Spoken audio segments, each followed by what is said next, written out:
Chapter 359. Yeah. Didn't I tell you before? Lu Deguang stared at Erzi. It's been too long. Erzi slapped his forehead in regret. Back then, when his grandfather had mentioned the relatives over there, he hadn't been paying attention at all and had forgotten about it. After a few seconds, he asked, "When did fourth grandpa leave?" "Didn't I tell you? They left long ago." Lu Deguang was a little angry and took a puff of his pipe. Under Lu Jilin's puzzled gaze, Erzi paced back and forth and suddenly said, "Grandpa, give me fourth grandpa's phone number. I'll call to say hello and apologize." When Lu Deguang heard this, he immediately calmed down and smiled again. "That's more like it. Well, the numbers." He was very happy to see that his grandson cared about his relatives. After writing down the number, Erzi dialed it directly. After a while, he heard an old and puzzled voice. "Hello, fourth grandpa. I'm Erzi." He smiled and said his name directly, so as not to be mistaken as a swindler. "Erzi? You're home? Why did you call me?" Lu Deguang was pleasantly surprised. Erzi said respectfully, "I was too busy and couldn't make it back in time. Can I apologize to you?" No, business is more important." Lu Deguang was a little flattered. "I remember the last time I saw you was when I was in my teens. It's a pity that I missed you. How about this, fourth grandpa? I'll come to visit you during the spring festival. Please leave the door open for me," Erzi said warmly. Okay. Need it." Lu Deguang replied happily. After chatting for a while and asking about fourth grandpa's health, Erzi hung up the phone and looked at his grandfather, who looked satisfied. Then he turned to his father, Lu Jilin, and said, "Dad, let's visit fourth grandpa's family more during the spring festival." He couldn't show too much enthusiasm. The best way was to visit relatives and warm up to them gradually. Not to mention the Weiwei Club of the Ice God sect, a 19-year-old professional sixth pin of the dance stage was already a big shot. Ah!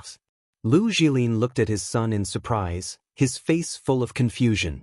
He couldn't understand why his son's attitude would change so quickly. It was as if he was possessed.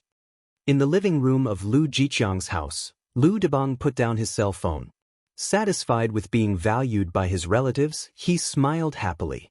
Erzi's not bad. You respect your elders very much."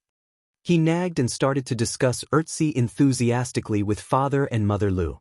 Even now, Lu Cheng, who was sitting on a chair in the living room, still didn't know Erzi's name. He smiled thoughtfully and continued to chat with his little fairy girl on his phone. "I'm done. You can send me the picture of the tofu feast." Yan Zhika replied. Today, her family's dinner was late because there were relatives coming over. "Sure." Lu Cheng sent the photos of the hydrangea tofu, steamed tofu, crab roe tofu, and braised pork tofu. They are all tofu. There are so many varieties and they look delicious. Yan Zhika said with a salivating expression. Lu Cheng replied with an evil smile, "But they are missing my favorite tofu." Yan Zhika replied with an angry expression. "What are you thinking of?" "I'm talking about that kind of crispy tofu, the kind that can absorb the juices. You put shredded radish in it, soak it in vinegar soy sauce, and take a bite." "Am I such a hooligan? What are you thinking about?" Lu Cheng replied with an expression of pushing up his sunglasses. I won't talk to you anymore." Yan Zhika replied with an emoji. Lu Cheng almost laughed in front of the elders. In order to hide his abnormality, he got up and walked to the balcony. He saw his young cousin Ma, she looking at the night scenery. Xiushan is developing fast. Lu Cheng glanced out of the window. There were many residential areas nearby, tall buildings and bright lights. "I'm so envious of you now." Ma Shi sighed without answering his question. Her tone was full of sadness. "Why are you so sad at such a young age?" Lu Cheng scolded with a smile. Ma Shi was amused by him. She laughed and said, "Brother, did you not go through puberty? Don't you know that kids at this age are very rebellious and sentimental?" "I wasn't rebellious or sentimental when I was in puberty." Lu Cheng was speechless. He had studied hard in junior high and high school, and his grades had paid off his hard work. Usually, he would read novels and play games. He didn't have many friends, but they were all nice people. He had never been rebellious or sentimental. As for his crush on Yenjika, he didn't think he had a chance at all. He just saw it as a pure and beautiful experience. Humanoid Gundam. She couldn't help but complain. She paused and said, "Brother, I'm living on campus now." Living on campus? Lu Qing asked in surprise. Well, I always stay at home and feel unhappy when I see my parents spoiling Majala. It's better to live on campus. Occasionally, my parents call me, and I'm quite happy. She looked out of the window and said in a mature tone that was beyond her age. That's good. What's close to you? Lu Qing wanted to drop a book bag, but he couldn't remember that sentence. It's not right to use this sentence to describe it. She retorted with a smile. Brother, your level of knowledge has dropped a lot. Well, let's not talk about professional knowledge. The third year of high school is the peak of my comprehensive knowledge. Lu Qing blushed. Seeing that his cousin had thought things through by herself, he was relieved. A few days later, Lu Qing was alone again. Yenjika's father, his future father-in-law, had started to rest. The Empress Dowager's company also entered a long holiday. The family of 3 went back to Yenjika's grandfather's house in Jinkei County. They would spend the new year there until the 3rd day of the new year. Lu Qing was a little depressed. He thought that the Yen family would bring the elders and relatives to Xioshan for the new year, but he and Ku would be separated for a few days. The 1st day of the new year, the 2nd day of the 2nd month of the Gregorian calendar, was his 20th birthday. The depression didn't last long. When Lu Qing received a call from his master, he was completely relieved. He was told to go to Wiyue on the 1st day of the new year to burn incense for the ancestors. The first time for a new direct disciple was relatively formal, so it didn't have to be on the 1st day of the new year. Well, since both sides were busy, this was the only way. Lu Qing stayed with his grandparents for 2 days. When he came back, it was already the eve of the new year. Before dawn, he continued his training in the biting cold wind. He felt that he had gotten rid of the word weak of 6th pin. At this time last year, he was just a rookie trying to reach professional 9th pin. After finishing his morning exercise, he jogged outside. Just as he took a few steps, he suddenly stopped. He saw a beautiful girl in white sitting on a bench next to the park. She was looking at him with a smile. Lu Qing blinked and shouted in surprise, "Ku, isn't she at her grandfather's house in Jinkei County?" Yenjika stood up, pursed her lips, and looked to the side. "There's something I forgot to give you." "What's that?" Lu Qing took 2 quick steps forward and came before the girl. "Here, your birthday present. I asked someone to make a custom-made wallet." Yenjika pretended to be careless and handed a dark blue wallet to her boyfriend. Lu Qing couldn't hide his smile. While holding the wallet, he also held the girl's hand, which was cold in the wind. "You coming here is the best present. Meet Num." Yenjika rolled her eyes and scolded him silently. Then she said, "I don't like that wallet of yours for a long time." She used this excuse to hide her intentions. Lu Qing moved his heat flow to warm her delicate hand. He pulled her to sit down again and recalled the past. "Last year, when you called me to say happy birthday and sang the birthday song, I was so surprised that I wanted to shout from my aunt's balcony. Humph, I mustered up my courage to call you, and you still forced me to sing." Yenjika's eyes were full of sweet annoyance. "Hee, give me an inch and I want a yard." Lu Qing held the girl's waist and kissed her when no one was around. He expressed his meaning with his actions. After a few minutes of whispering sweet nothings, Yenjika suddenly woke up and said, "I have to go back. I told them I was going to buy something, but I ended up in Xioshan." She had come by the earliest train and had to get back before lunchtime. Lu Qing's heart skipped a beat. "Then I'll send you back to Jinkei."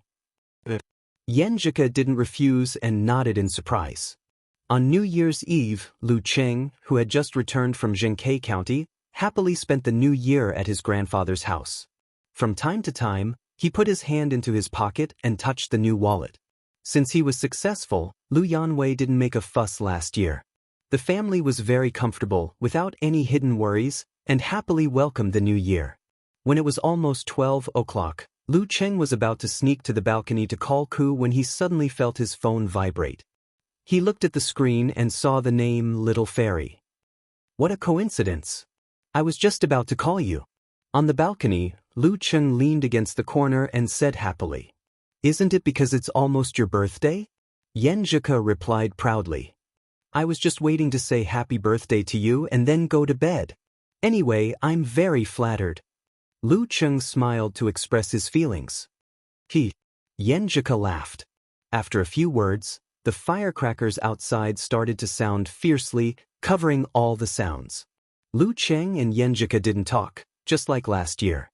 Relying on their keen senses, they quietly listened to each other's breathing, which went deep into their hearts.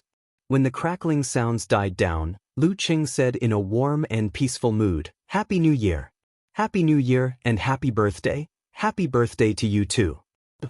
"How can I say happy birthday to you?" "Of course you should celebrate my birthday with me." Okay. Can you sing another song today? What do you want to hear? Birthday song? Sing, "I'm going to marry you tomorrow." No. Sing it. Just one sentence. Outside the window, fireworks were everywhere. The beginning of a new year was bright and glorious. Chapter 360. It was late at dawn on the first day of the new year. Lu Cheng finished his training and ate the longevity noodles cooked by his mother. Then he carried his luggage and the original proof wine.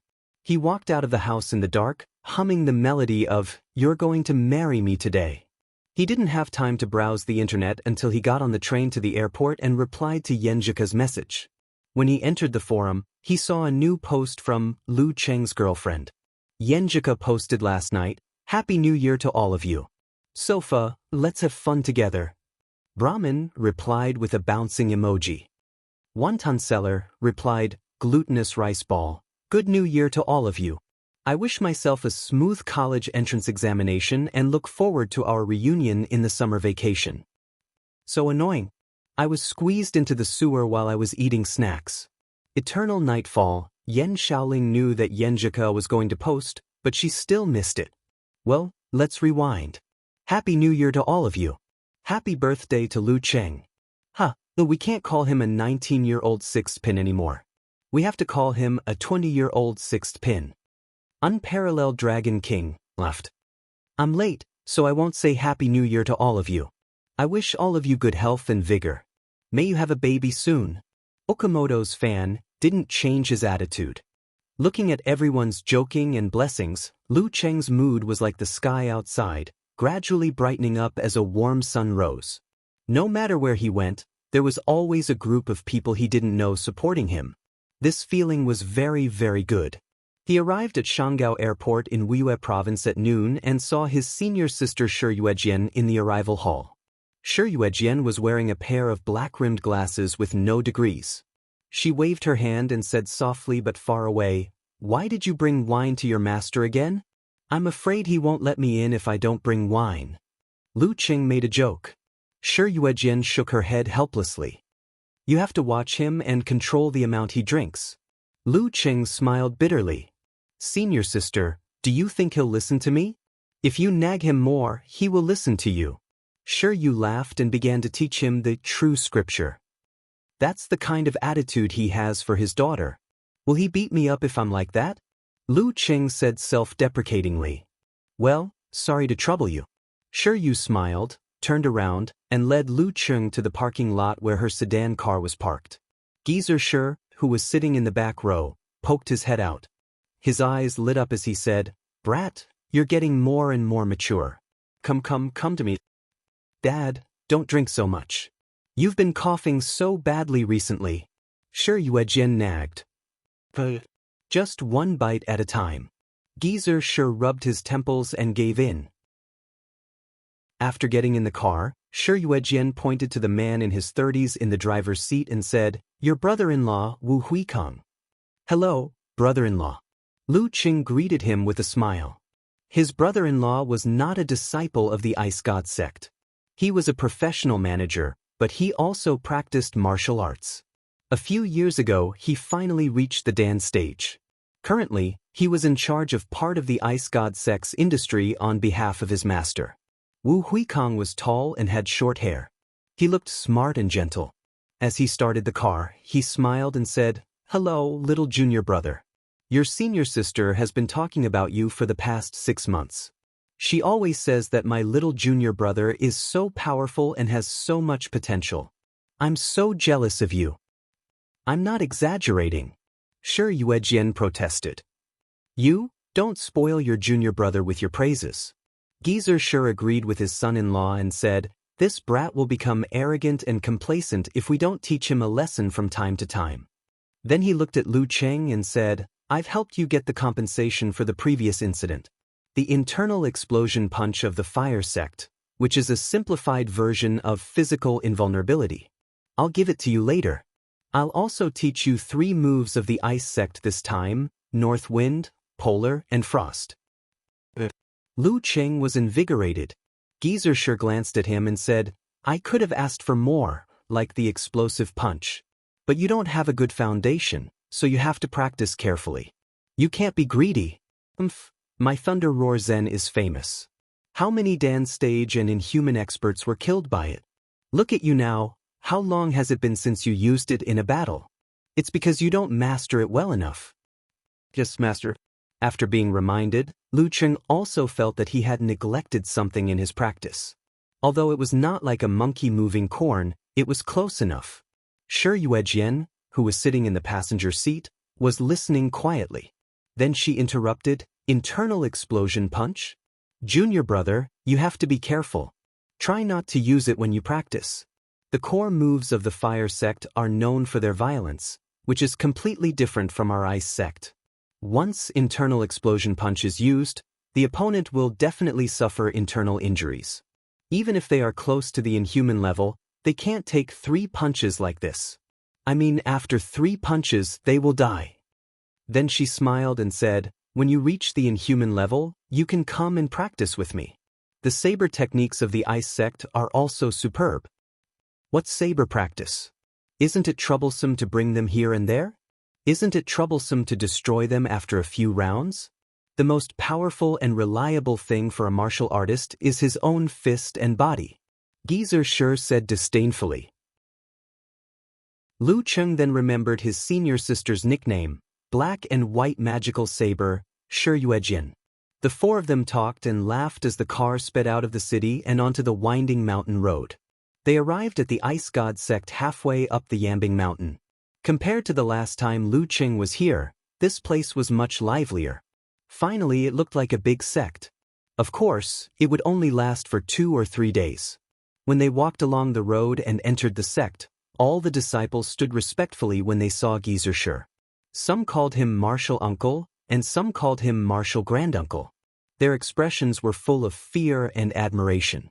The incident of White Heaven and Earth last time had been spread by the elders and disciples with exaggerated details. Geezer Shi had really become an immortal in the hearts of most of the juniors. Geezer Shi cleared his throat and walked more arrogantly. It seemed that he was enjoying this kind of treatment very much. Lu Cheng held back his laughter and didn't say anything. The older his master was, the more similar his mentality was to his juniors. They walked all the way to the Ice God Palace. Sect leader, he had been waiting for them with a group of elders and direct disciples. "Hello, Martial Granduncle. Hello, 7th Martial Uncle. Hello, young Martial Uncle." In the greetings, Zhu Tai, Lei Fong, and the others no longer called Lu Cheng reluctantly. After Lu Cheng followed his master to worship the ancestral master, burned incense, and went to the Xiefeng Palace with everyone to take a seat, Mo Jingting, who was dressed very plainly, came to him and whispered, "After watching the fight between you and Peng Lin, senior brother Zhu and junior brother Lei are convinced by you." When they met recently, the focus of their discussion was the National University Martial Arts Competition in April. They were talking about Peng Liyun from Shangqing, Ren Li from Kongtong, and Chaoyang and Jin Huanqing from Xinghai, and you, young Martial Uncle from Wiyue Club and Ice God Sect. Who will take the lead? I'm looking forward to it. 5 geniuses of 6th pin under the age of 22, and maybe even inhuman. This is probably the most anticipated competition besides the top professional competitions and the 5 major title competitions. After hearing Mo Jingting's words, Lu Cheng was also looking forward to it. He even felt his blood boiling. In April, he would fight with Peng Liyun, Rin Li, and Chao Yang, Zhen Huanxing, and Li Xiaoyuan, who represented different big forces, to fight for the only championship. They even bet a lot of money on it, Mo Jingting added. It sounds like you're in it too? Lu Qing didn't ask who they favored. If it were him, he would also bet on Peng Liyun or Rin Li. How dare I? Young martial uncle, you, Peng Liyun, and Rin Li are all monsters. How can a normal person like me tell the difference between monsters? Mo Jingting chuckled. But I still bet 100,000 yuan on you, young martial uncle. After all, we're on the side of reason. It's not right to help people. It's not right to say that I can't win. Lu Cheng laughed. Mo Jingting was speechless for a moment. After a while, she smiled sweetly. Young martial uncle, you're so humorous. Why didn't you talk to me like this before? Well, you sincerely treat me as your young martial uncle. Of course I'm humorous. Lu Cheng put his hands in his pockets and smiled leisurely. Mo Jingting was silent for a while. Then she sighed. Young martial uncle, are you really only 19 years old? I'm 20. Thank you. While speaking, Lu Cheng's mind had drifted to April, to the National University Martial Arts Competition. Who will be the hero when they are young? While yearning and looking forward to it, Lu Cheng didn't forget that his foundation was not solid enough. If he wanted to compete with Peng Liyun and the others, he still needed to go a long way. While Lu Cheng was worshipping the ancestors in the Ice God sect, the Lu family also welcomed guests. In Lening City, there was a custom of not visiting relatives on the first day of the new year, so Lu Jilin and his son came to Xiushan to visit. Lu Debang was very happy about this. He invited the whole family of his eldest son, Lu Jisheng, and youngest daughter, Lu Jixin, and set up a big table. As soon as Erzi entered the door, he looked left and right, but when the banquet started, he still didn't see Lu Cheng. He suddenly had doubts in his heart, so he deliberately changed the topic. Our generation should have the character Yuan, but many people don't care about this. Yes, you're called Yuan Chang and he's Yan Wei. Both of you are in the Yuan generation, Lu Debang said with a smile. We don't care about it when it comes to Qing. In that case, should Qing be called Lu Yuan Qing? Lu Yan Wei said with interest. Ma Shi interrupted, no, it's more appropriate to call him Lu Yuan Ba. This made everyone laugh. Erzi and Lu Yuan Chang seized the opportunity and asked, Qing? He's not here, right? He went to Wuyue to pay a New Year's visit to his master and burn incense for his ancestors. Qi Fang answered proudly. He went to Wuyue. Erzi looked at his father and felt disappointed. After the banquet at noon, Geezer Shi found Lu Cheng and smiled. Your martial uncle's sect leader asked if you want to take a task. What task? Lu Cheng asked carefully. Go to Haishi sect, Dinghai sect, and Hanshi sect to pay a New Year's visit on behalf of the Ice God sect. Geezer Shi smiled kindly. Chapter 361. Lu Cheng was taken aback by his master's unusual smile. You don't want me to challenge them, do you? What are you thinking about? Geezer Shi scolded him with a smile. Haishi, Dinghai, and Hani don't have any physical invulnerability experts. You're just a sixth pin fighter. No, you haven't even gotten a sixth pin certificate. How can you challenge them? Are you tired of living? Lu Cheng didn't let down his guard. He said carefully, I'm talking about the competition between the younger generation. Geezer Shi gave him a you're thinking too much look. You've been compared to Peng Liyun and Rin Li. Who do you think is at the same level as you in the Wuyue Club? The youngest Inhuman expert is already 25 years old, 5 years older than you. It's okay to meet you in the official competition, but don't you think it's shameful to challenge you on a regular basis? Even Peng Liyun would lose in this kind of competition. As for the younger sixth pin fighters, the youngest one is 23 years old. Not to mention that he has practiced martial arts for a few years longer than you, he might not be able to suppress you in strength. If he challenges you, he won't be proud, but if he loses, he'll be humiliated. Who would be so stupid to do such a thing? And you can't be so arrogant as to propose a competition with other kids, right? You're right. Lu Qing nodded. Then why did you ask me to pay a New Year's visit? Is it just a simple New Year's greeting? Geezer sure laughed. It's not that simple. Think about it. You're the only fighter in the younger generation who can compete with Peng Liyun and Rin Li. If you stand there, you'll make our sect proud, right? You don't even need to do anything. The boys and girls from other sects will feel ashamed. So you're using me as a tool to show off. Lu Qing suddenly realized. What if the young disciples from other sects are impulsive and challenge me? Are you afraid? Geezer sure stared at him. A smile appeared on Lu Cheng's face. He pondered for a while and asked, "But why are you smiling so strangely, master?" He was so amiable. He couldn't help but feel scared. He always suspected that something was waiting for him. That's how I always smile. Geezer sure didn't admit it. Lu Qing looked at him doubtfully, showing his disbelief. Geezer sure let out a heh and poured out 2 drops of wine into his mouth. He moistened his throat and said, "If you want to represent the Wuyue Club's part of the top competition, you might be excluded. In that case, you can consider Longhu and Shushan study." Heh, a man's ambition is to travel far and wide. Geezer sure made up some nonsense to get the topic back on track. Are you going or not? Go ahead. I want to meet Gun King and the clown face to face. Lu Qing answered expectantly. Gu Jianxi doesn't usually appear in such crowded places. As for Huang Ku, he can't do anything. What's the point of meeting him? Geezer sure refuted his disciple's words out of habit. Okay, I'll go back to your master. You take the invitation and go by yourself tomorrow. Okay. After agreeing, Lu Qing walked out of the Xiefeng Palace and saw Mo Jingting waiting for him at the side. Junior Martial Ant, let's go karaoke together tonight. Senior Martial Brother Zhu and Junior Martial Brother Lei will all be there.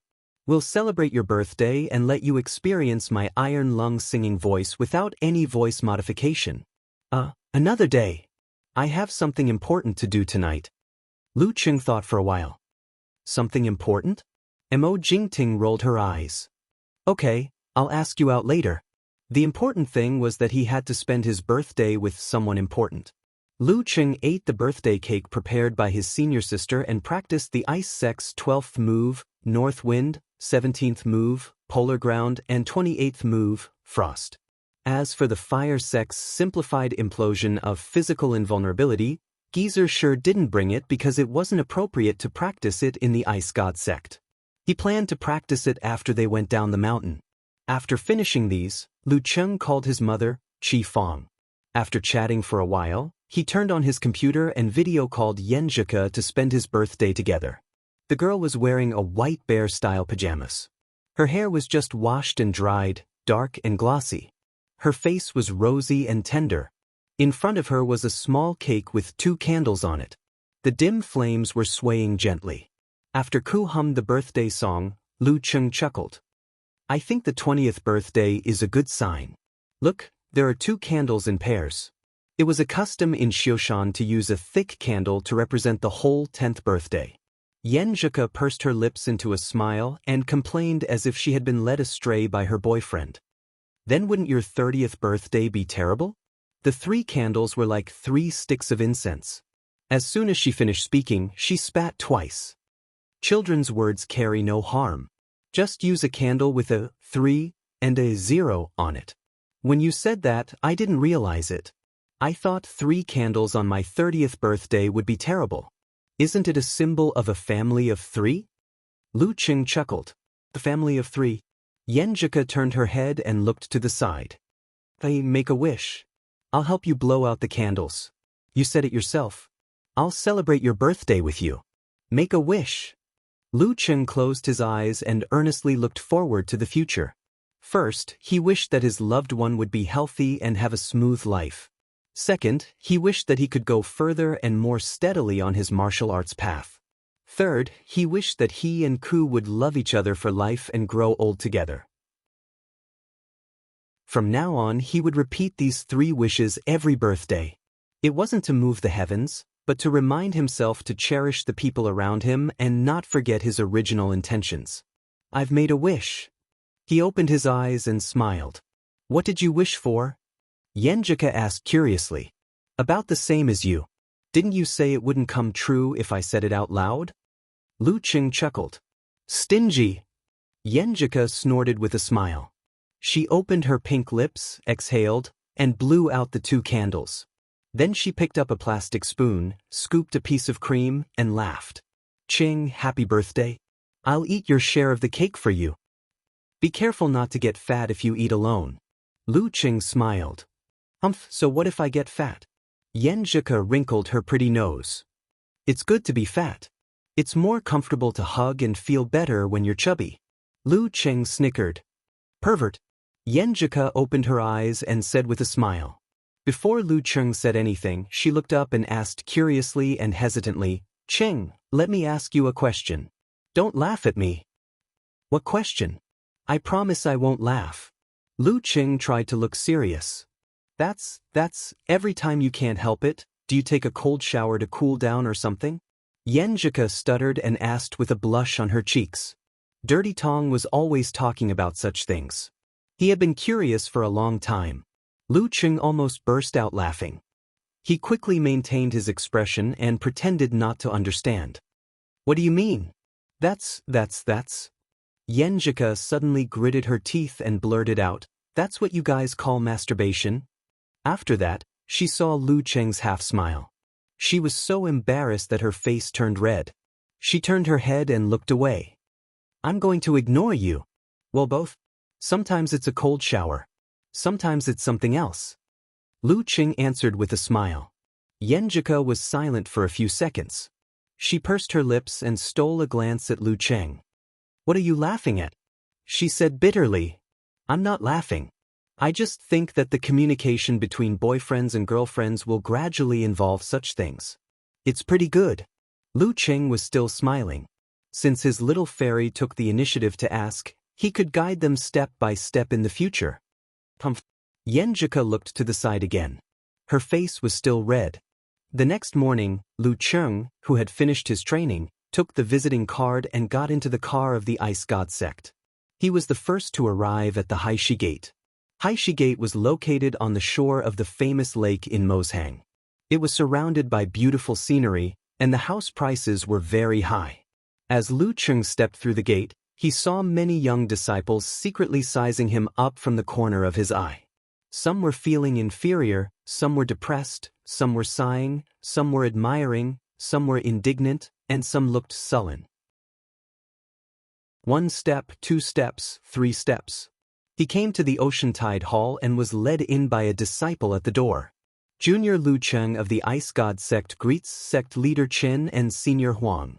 Lu Qing didn't look at them carefully.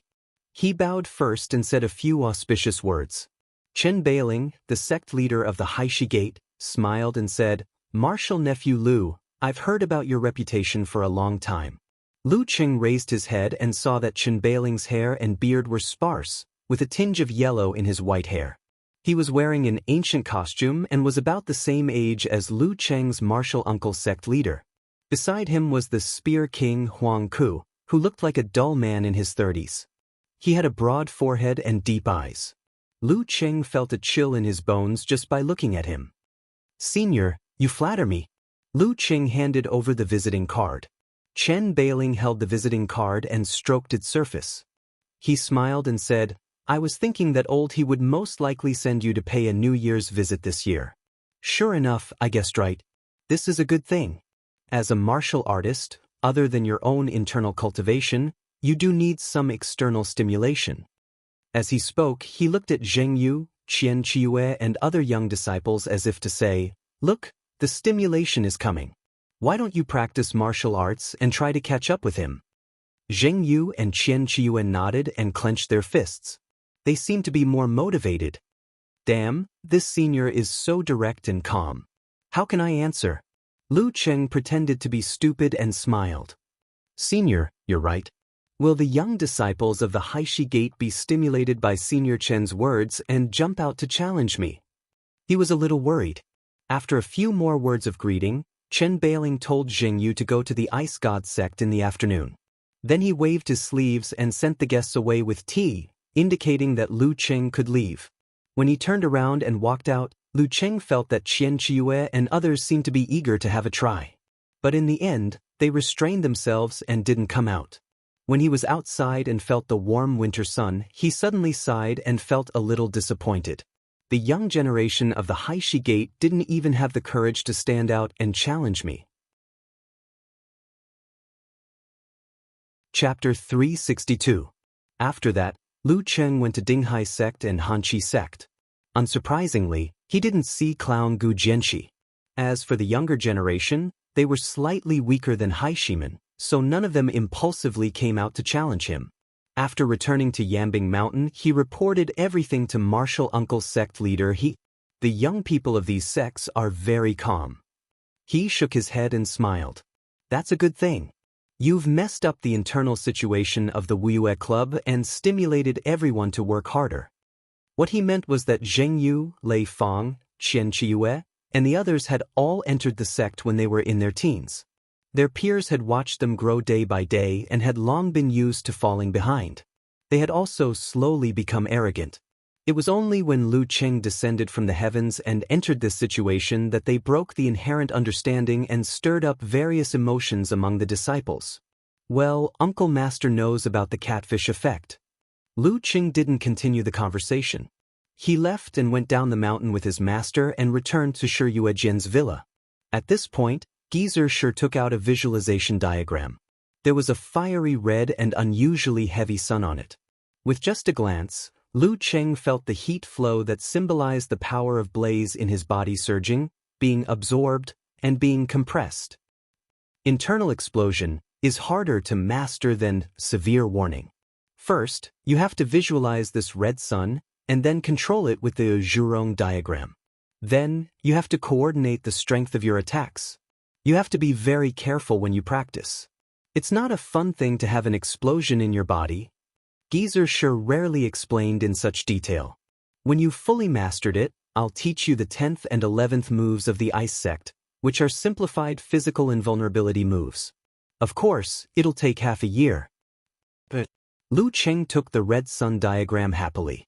Seeing this, Geezer Shi said, "Don't be so careful. Just do it casually. If it's lost or broken, it's their fault." "I'm not such a stingy person." Lu Cheng's mouth twitched a little. It's no fun to vent your anger on an object.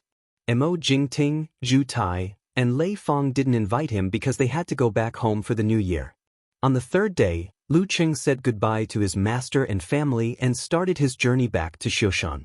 The next day, Yan Zheke and his parents flew to Jiangnan province to celebrate the new year with the Ji family. Jiangnan province, the Ji family's ancestral home, at a family banquet. Yan Zheke, who was well liked by the elders and was constantly asked about her well-being, glanced at her grandfather Ji Jianzhang and her grandmother Dou Ning. She plucked up her courage and pretended that nothing had happened. "Grandpa, someone from our martial arts club has mastered the swordsman formula, army formula, and forwarding formula of the 9 words formula." She wanted to use this to open up the topic and gradually lead to the related content of Shushan Studies' 9 words formula. The reason why she said it in front of everyone was to appear calm and to appear as if it was just a casual mention, so as not to arouse the suspicion of the old man. As soon as her voice fell, she felt the Empress Dowager put down her chopsticks and looked up, sizing her up with a smile that was not a smile. It made me feel a little guilty. Ji Jianzhang's hair was thick and black, except for some gray hair on his temples. His face was lean, and he had an otherworldly aura. Hearing this, he tapped his chopsticks and said with a smile, "I know Lu Cheng." Yan Zheke almost choked on her own saliva. Grandpa actually knew Cheng. Did I overreach myself? Realizing that she had lost her composure, she took the opportunity to pretend to be surprised. "Grandpa, you've been following our competition?" As she spoke, she found the Empress Dowager's smile turned wider, full of gloating. Beside her, her cousin Lin Kei also had a slight smile on his face. "Humph, brother, what happened to being cold and reticent and silent? How dare you laugh at me?" Under the confused gazes of Yan Kai, Ji Lingxi, and the others, Ji Jianzhang shook his head with a smile and said, "This young man has become very famous recently. When I go back to the sect, there are always people talking about him in my ear, saying that he is a genius who can stand shoulder to shoulder with Peng Liun. As for your competition with you and your brother there, I will occasionally watch." The headquarters of Shushan Study was in Jiazhou. As a native of Jiangnan province, Ji Jianzhang had been sent here to guard the eastern base for decades. Phew. Yanjika quietly breathed a sigh of relief. Just as she was about to speak, she heard her grandma Do Ning ask with a smile, "I also hear Lu Cheng's name from time to time. You and your brother are both members of Songqing University Martial Arts Club. What do you think of him?" Do Ning looked to be in her 40s. Her hair was tied up in a bun, and her temperament was graceful. Her facial features were somewhat similar to Ji Mingyu and Yanjika's. But when she looked around, she really had the divine light of lightning. She had the demeanor of a master. "Granny, why do you ask?" Yanjika blinked her eyes and acted cute. "How can I answer this? How embarrassing would it be if I praised him so much?" Because she had to travel between Jiangnan and Xiushan when she was young, and there were several northerners in her family, she was confused with the way she addressed her elders. She no longer used the combination of grandpa and grandma, but grandpa and grandma. When she started studying, it had become a habit and she was too lazy to change it. "I'm just asking." "Is it hard to answer? Just say what you want to say." Do Ning said with interest, "You too tell me." She was looking at Lin Kei and Yanjika, not including Ji Lingxi and Ji Din. Feeling Empress Dowager's gloating gaze and her father's interested gaze, Yanjika looked up and tried not to look so gentle and sweet. She pursed her lips and said with a smile, "He's a very talented and hard-working person. Well, he's also very nice." "Very, very nice." At this moment, Lin Kei spoke up in a timely manner, attracting everyone's attention. "Very good, very good." His words were concise and comprehensive, but it made everyone more curious about Lu Cheng. When did our Ice Prince praise other martial artists of the same generation like this? Yanjika listened with gratitude and pride. She was proud that her cousin had such a high opinion of Cheng, and grateful that he helped to divert the attention of her relatives. Not bad. It's good to have such a teammate, just like the Dragon King and the Warrior Sage. Only by encouraging and chasing each other can we achieve our current achievements. Ji Jianzhang nodded with satisfaction. Over the past year, thanks to this, you've improved faster than I expected. Now you have the strength of a professional 7th pin, and there are signs of the genetic mutation of your root pulp.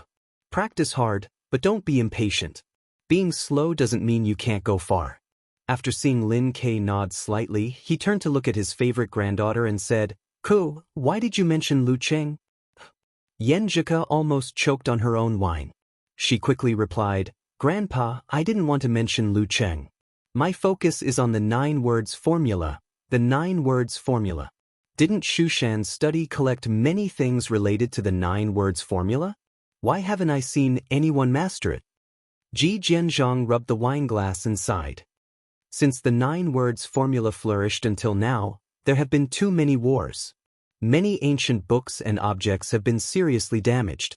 The illustrations of the 9 words formula in the sect have long lost their essence and charm. Only the ancient sounds and seals are relatively complete. What a pity!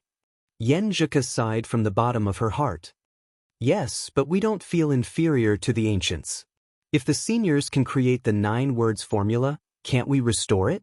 In recent generations, there have been people in the sect trying to figure out the meaning of the words based on the sounds, body, and ancient books. Ji Jianzhang's tone was calm, but it contained a sense of ambition. Under the curious gazes of the crowd, Yanjika asked with concern, "Have they made any progress?" "I'm not sure about that. I'm not in charge." Ji Jianzhang smiled. "It seems that the key is still missing.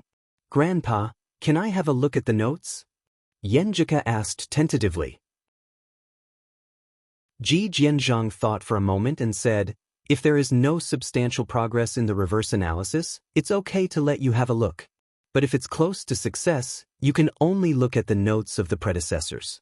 "Huh, Maybe you'll have a flash of inspiration and come up with something by chance, right? Sit. Yenjika answered happily. If she could show it to herself, it wouldn't be a secret of the sect. It would be fine as long as it wasn't leaked. But if she showed it to Cheng, would it be leaked? Maybe Cheng really figured out something, and she could make a contribution to the sect. In her excitement, she glanced at her mother, Ji Mingyu, from the corner of her eye. She saw the Empress Dowager's disdainful expression. Chapter 363. On the 8th day of the new year, Lu Cheng happily changed his training location and came to Backwater Lake. Yenjika came back from Jiangnan province yesterday. In the early morning mist, not long after he sent the message, he saw the girl wearing a white martial arts suit with her hair tied up in a ponytail, jogging out of the villa district. Their eyes met, full of warmth. One after the other, they turned into a fork in the road and approached the familiar place. Lu Cheng quickened his pace and soon stood shoulder to shoulder with Yenjika. He breathed in the fragrance that calmed his mind. "Cheng, let me show you something." Yenjika raised her chin slightly when they arrived at the usual place. Her eyes lit up as she shook the bag in her hand. "No hurry." Lu Cheng chuckled.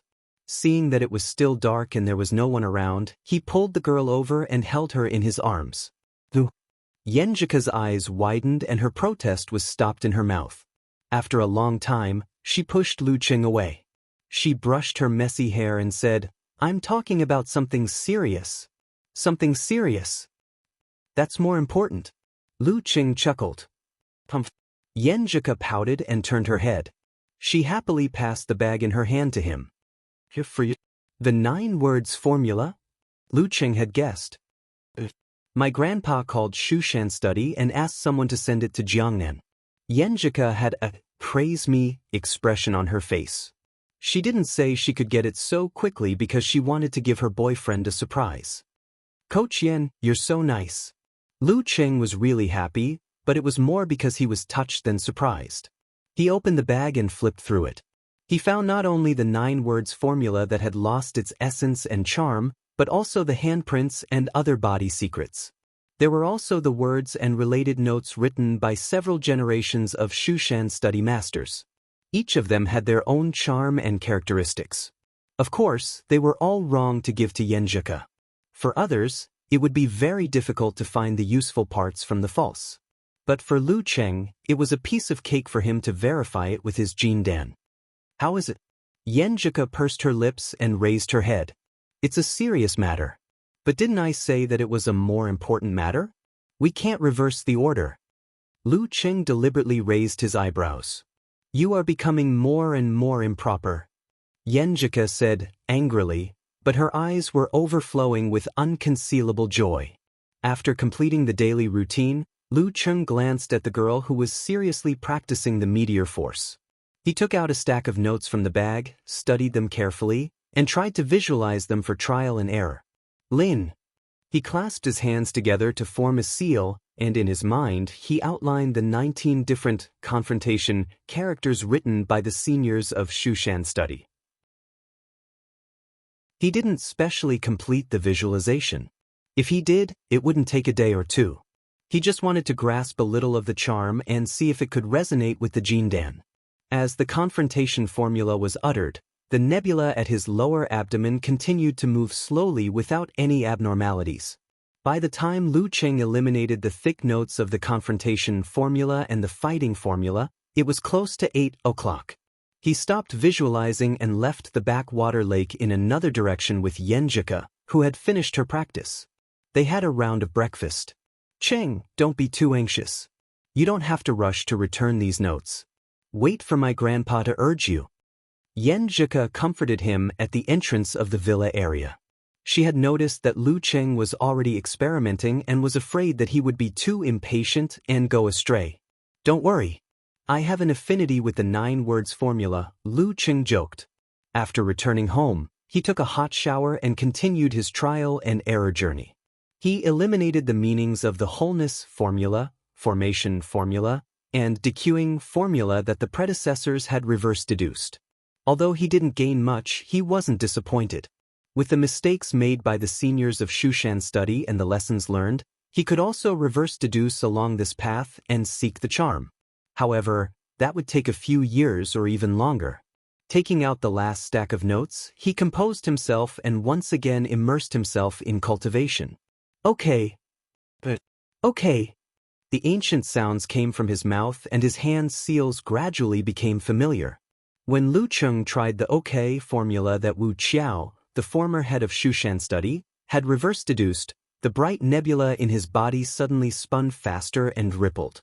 In the ripples, the ice crystal and the sun joined together to form over 100 blurry ancient words, clustered around a large OK formula that was as swift as the wind. Got it. Lu Cheng was overjoyed. Suppressing his excitement, he tried again and again, imprinting the essence and charm of the OK formula in the Jindan in his mind. He memorized the 100 ancient words one by one and added them to his notebook. The OK formula trained the legs internally and was used externally to increase speed. It was a match made in heaven with the north wind footwork that he had just learned. Not bad, not bad. He had mastered 4 of the 9 words formula. He was almost halfway there. The next morning by the backwater lake. How is it? Did you get any insights? Yenjika asked casually. Lu Cheng cleared his throat, formed a hand seal, wriggled his abdomen, vibrated his vocal cords, and exhaled. But before he could finish his sentence, he had already leaped out. The friction at high speed tore apart the airflow, stirring up the sound of wind and thunder in silence. He mastered the OK formula just like that. I just gave him the information yesterday. And it was just a summary of errors, not a specific method of practice. Yenjika was stunned. Her pink lips opened little by little, almost forming an O shape. Coach Yen also enjoyed the same treatment as Coach Shi. I only mastered the OK formula. I don't know the rest yet. It will take me a few years to master it, Lu Cheng said modestly, chuckling. You and the 9 words formula are really faded. Yenjika came back to her senses at his words. She was half dazed and half amazed. She really wanted to bite Cheng and see if he was still human. Noticing the girl's teeth-grinding expression, Lu Cheng coughed and changed the subject. I'll see if I can imitate the charm of the attainment formula. That way, you can practice it and take it back to Shushan study. If it works, I'd like to exchange the attainment formula for my master's approval. I'll teach you the swordsman formula. It'll be very beneficial for your body. Yenjika listened to his long-winded speech. The surprise in her eyes faded and was replaced by a bright light. Okay, she answered with a faint smile. This time, she didn't want to bite Cheng. She wanted to kiss him. In the next few days, Lu Cheng bought ink, a brush, and good paper. He wrote the attainment formula over and over again, trying to imprint the feeling of being as swift as the wind on the paper. He failed again and again, wasting stacks and stacks of paper. Before the end of the winter break, he finally grasped the true meaning and method. He visualized and wrote at the same time. As he started to write, the attainment formula gradually formed. Suddenly, a wind blew in the room, blowing away the waste paper beside him. Lu Cheng put away the brush and stared at the end of the paper. He saw an ancient attainment formula, as if formed by the wind. My understanding is still lacking. I'm afraid it's only 1/10 of the real attainment formula. But it's enough for Ku to get started. He sighed and glanced at the calendar. There were only 2 days left before the leisurely end of the winter break. But before that, there was still something he had to do. The next afternoon, with the help of Xing Chengwu and Director Xing, he went to the prison 100 kilometers away and met Wang Su in the reception room. Wang Su was wearing a gray prison uniform. He was bald and had shallow scars on his cheeks. His expression was sentimental. How are you? Are you okay? Lu Cheng asked first. It's pretty good. Director Xing has already spoken to them. The few bosses in the prison take good care of me. No one bullies me. Wang Su answered very happily. He had seen how the prison bullies dealt with other people. At this point, Wang Su recalled the past and smiled bitterly. I regret not listening to you. If I had left Lu and the rest earlier, I might have bought a house and gotten married by now. If you behave well, you might be released before I graduate. You'll still be young then. You can do whatever you want. Lu Qing comforted him. Wang Su took a deep breath and nodded. The two didn't have much in common. Lu Qing talked about the neighborhood for a while and was about to leave. Before he left, he asked with concern, "You don't look well. You don't look so good. There are dark circles under your eyes. Are you sick?" "No, I just can't sleep well. I keep thinking about what happened that day and have nightmares." Wang Su's eyes were still filled with the fear of that day. "You can sleep well with sleeping pills. You can't sleep without them." Lu Qing pondered for a while, then turned to the guard beside him and asked, "Do you have ink, paper, and a pen? If not, ink and paper will do." The guard didn't refuse and said enthusiastically, "I'll get someone to look for it." "What are you going to write?" Wang Su asked, puzzled. "I'm going to draw a talisman for you." Lu Qing replied half-jokingly. Wang Su was even more puzzled. After a while, another police officer came over with ink and a piece of white paper. Lu Qing unfolded the paper and dipped his finger in the ink. Then he closed his eyes and sketched in his mind the ancient character that suppressed negative emotions. Using his finger as a brush, he danced like a dragon and a phoenix. An ancient character for Qian appeared before Wang Su's eyes. "Hang it in your cell and look at it for 5 minutes before you sleep." Lu Qing wiped his finger with the rest of the paper. "Will it work?" Although Wang Su felt that the character was very reassuring, he couldn't believe that a Taoist could draw a talisman. "There's no harm in trying." Lu Qing replied with a smile. "That's true." Wang Su nodded. At night, Wang Su hung the Qian character on his bed and looked at it carefully for 10 minutes before he fell asleep. The next morning, when the first ray of light shone into the cell, he opened his eyes and woke up naturally. He felt refreshed. It really wasn't a dream. Wang Su sat up in shock and stared at the Qian character on his bed. He felt that it was mysterious and powerful.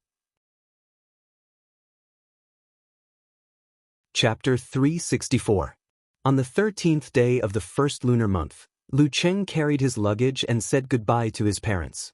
Once again, he embarked on his journey to study and entered Xioshan's high-speed railway station.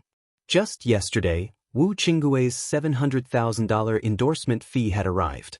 The specially designed martial arts shoes would be sent out in March for Lu Qing to try on and make the final adjustments. As soon as Lu Qing received the endorsement fee, he went to the bank and transferred $150,000 to his mother, Qifeng, for her renovation expenses. She was so scared that she thought there was something wrong with the banking system. She almost called the police. When she heard the phone call, she realized what had happened. She happily scolded her son and didn't reject him anymore. Instead, she publicized Lu Qing's great achievements in the community, making him a real other people's child, and creating a nightmare for the younger generation in the community. "Hey, what a coincidence!" At the ticket gate, Yenjika dragged her suitcase and pretended to meet Lu Qing by chance. She patted Lu Qing's shoulder sweetly with her dimples. "What a coincidence! You're going to Songqing too." Lu Qing showed his exaggerated acting skills. He took the girl's suitcase and hugged her waist. "Bad acting." Yenjika looked up at the sky and made a comment. They no longer had to worry about the existence of their parents. The two of them were like wild horses out of control, feeling freedom and happiness. After checking the tickets, they entered the high-speed railway. Lu Qing put the suitcase on the seat and sat next to the girl. He asked, "How's your attainment formula and swordsman formula going?" He called his master and got a positive answer. He could exchange the attainment formula for the swordsman formula. Geyser also hinted that it was okay to teach his wife more things. After all, those guys came to him without his permission and put her through a tough test. "I'm getting a feel for it." Yenjika looked at Lu Qing and joked, "Are you looking for a sense of superiority? To show off that you've mastered it in one day?" She didn't tell her grandpa and grandma about the attainment formula yet. She planned to tell them before the national competitions so as not to scare them. Some people really couldn't be measured by common sense. At the same time, she was also looking forward to one thing. The attainment formula was Cheng's compensation to Shushan's study, and her cousin could also learn it. What kind of changes would occur when the speed of meteor burst was combined with the attainment formula? You've wronged me, Coach Yen. I'm just concerned about you. I'll show off in front of anyone but you. Lu Cheng replied with a smile. Yen Jika snorted and turned to look out of the window. It's the nationals this semester. I'm so looking forward to it. Yes, I'm also so nervous. Me too, but I'm looking forward to tonight more. It's Valentine's Day, our first anniversary together. What kind of gift will you give me? This year, Songqing University officially opened on Monday, February 17th. However, in order to celebrate Valentine's Day and their anniversary together, the two of them lied about the military intelligence and left early. Of course, it couldn't be called a lie. Coming to school early to prepare for the nationals was a legitimate reason. I don't have any gifts. Yen Jika rolled her eyes at Lu Cheng and suddenly burst into laughter. Does my period count? Cheng, I think you and my period are destined to be together. When we don't go home at night, we often run into each other. It can't be helped. You came on the 17th of last month. There are 31 days in January. It's just these few days. There's nothing wrong with it. Lu Cheng spread his hands helplessly and thought about the future. We'll miss the next time. So what? Yen Jika puffed up her cheeks and leaned on Lu Cheng. She gave him one of her earphones and invited him to listen to music and watch TV series together. They arrived at Songqing at around 7 p.m. However, instead of going to the campus, they went to the five-star hotel that Lu Cheng had booked. Outside the window, it was already late at night. The neon lights were shining, but the room was as warm as spring. When Yen Jika wasn't paying attention, Lu Cheng dialed the room number and pretended to be the front desk. I still need to go through some procedures. I'll go downstairs. He picked up the phone and said a few words. Yen Jika didn't suspect anything. She rummaged for her pajamas and said in a light tone, "Come back quickly." Lu Cheng opened the door and went out to buy flowers. After leaving the hotel, in order to save time, he didn't care about the price. He found a wandering flower seller on the street and bought a bunch of roses. Then he wrote a message to the girl and sent an email. Yen Jika took a shower, changed into light pajamas and slippers. She went back to the bed and picked up her phone. Check the email. Lu Cheng's message said. Email? Yen Jika was a little bit expectant. She opened the email app and saw the video from her boyfriend. After downloading, she changed her sitting position to make herself more comfortable. Then she chose to play the video. The camera shook for a while and finally fixed on Lu Cheng's familiar face. Every Valentine's Day is the anniversary of our relationship. I feel like you're missing a holiday. Facing the camera, Lu Cheng smiled shyly. It's good that you know. Yen Jika replied silently. Lu Cheng cleared his throat, looked straight ahead, and said, On this Valentine's Day, the anniversary of our relationship, I want to tell you a story about a boy chasing a girl. A boy secretly fell in love with a beautiful and kind girl when he was in high school. He saw her as his goddess. But at that time, he felt a little inferior and didn't dare to chase after her. He didn't dare to try. He felt that he didn't deserve her and that he didn't have a chance. However, fate allowed them to enter the same university. The call of fate made the boy's heart restless. Yen Jika listened quietly with a smile on her face. She probably knew what story Lu Cheng wanted to tell. How would he tell the story? She had some expectations. That day, he saw the girl in a red and white Han costume standing in front of the martial arts arena. The boy was amazed again. Encouraged by fate, he finally plucked up the courage to walk over and strike up a conversation with her. In order to make himself less nervous, he ran a big circle and was so tired that he was out of breath. It was natural that he blushed and stuttered. In the video, Lu Cheng's face was slightly red as he recalled. There was such a thing. Yen Jika opened her mouth slightly, surprised and happy. Recalling the scene and hearing the story behind it, she couldn't help but curse in her heart. Idiot Ching. He even ran a big circle. Stupid. At this moment, a beautiful melody sounded in the video and the background changed. A picture appeared and occupied the screen. It was the beautiful girl in Han costume at the entrance of the martial arts arena. Yenjika covered her mouth with her hand.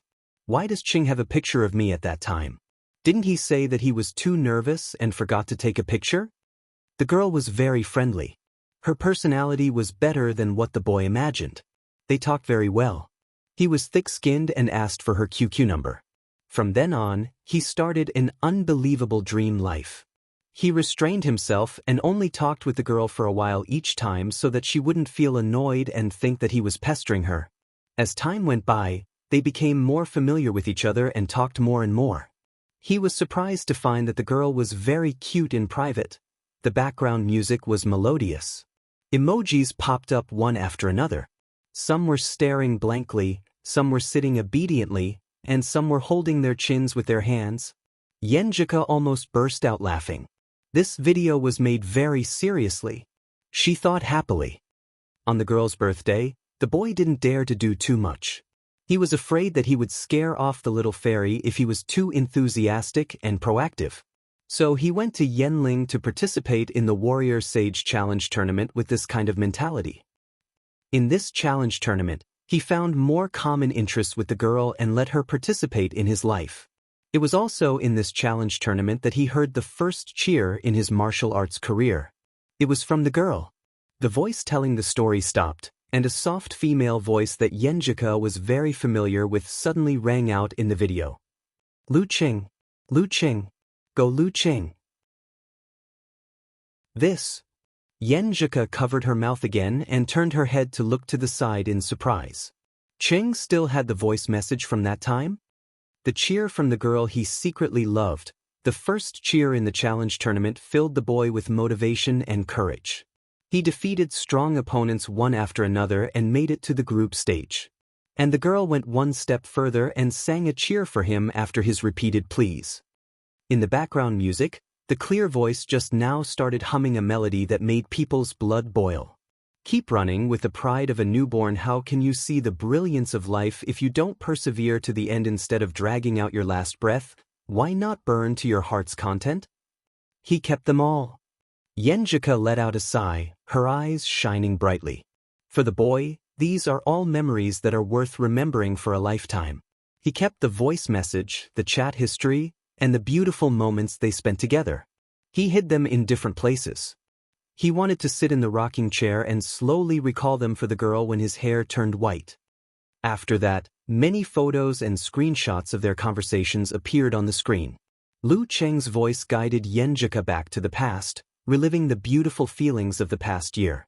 On New Year's Eve, the two of them held their phones, quietly listening to each other's breathing and welcoming the new year. In the early hours of his birthday, the girl called and sang a song of blessing. On Valentine's Day, under the moonlight, the sentence, "Let me be happy for 5 minutes," was exchanged for a screen full of fireworks, the details before the first date, the feelings of wanting to hold hands on the first date, and the walk in the clouds, when they were lost and didn't know where to go when they held hands for the first time, the efforts made for the first kiss, the exciting and beautiful contact of lips and tongues by the lake, the misunderstanding and conflict caused by too much eagerness and desire, the feeling of being an old married couple when they woke up in the morning, the solemnity and holiness when they gave each other rings, and the teasing when he called her wife. The past reappeared.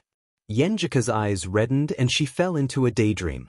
It seemed that she once again experienced the scene of Lu Cheng taking off her clothes under the bright sun on the bed. Once again, she experienced the beautiful moment when he touched her.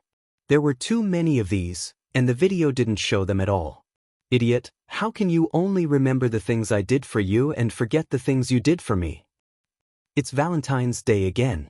I want to give this story to you.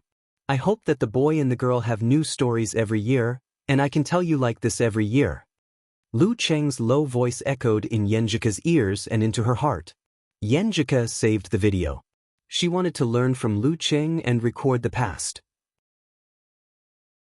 At this time, she pursed her lips, hiding her smile and tears, and sent an audio file she prepared earlier to Lu Cheng. Outside the door, Lu Cheng held the flowers and silently counted the time. He planned to enter the video at the end and give the flowers to Yenjika when she was most touched. Just then, his phone rang and he saw the voice message from the girl. Lu Cheng put the phone to his ear, puzzled and expectant. Cheng, I've been thinking about what to give you for Valentine's Day. After thinking for a long time, I finally decided to give you an answer. Yenjika's soft and clear female voice sounded, soft and low. Do you still remember this day last year? You confessed to me that you liked Yenjika, especially Yenjika. I was very happy but also very scared. I was very surprised and very scared. I hope that you could wait for me to like you as much as you like me, wait for me to slowly accept the changes and accept the existence of one more person in my life. I remember many things about you, but I don't remember many of the words I said. I don't know if I have answered you before. Anyway, I want to tell you officially now. Cheng, I like you, especially you. Yenjika's voice was soft and her emotions were exposed. Her unreserved expression hit Lu Cheng's heart. Cheng, I like you, especially you. He smiled, swiped the room card, and pushed the door open with the flowers.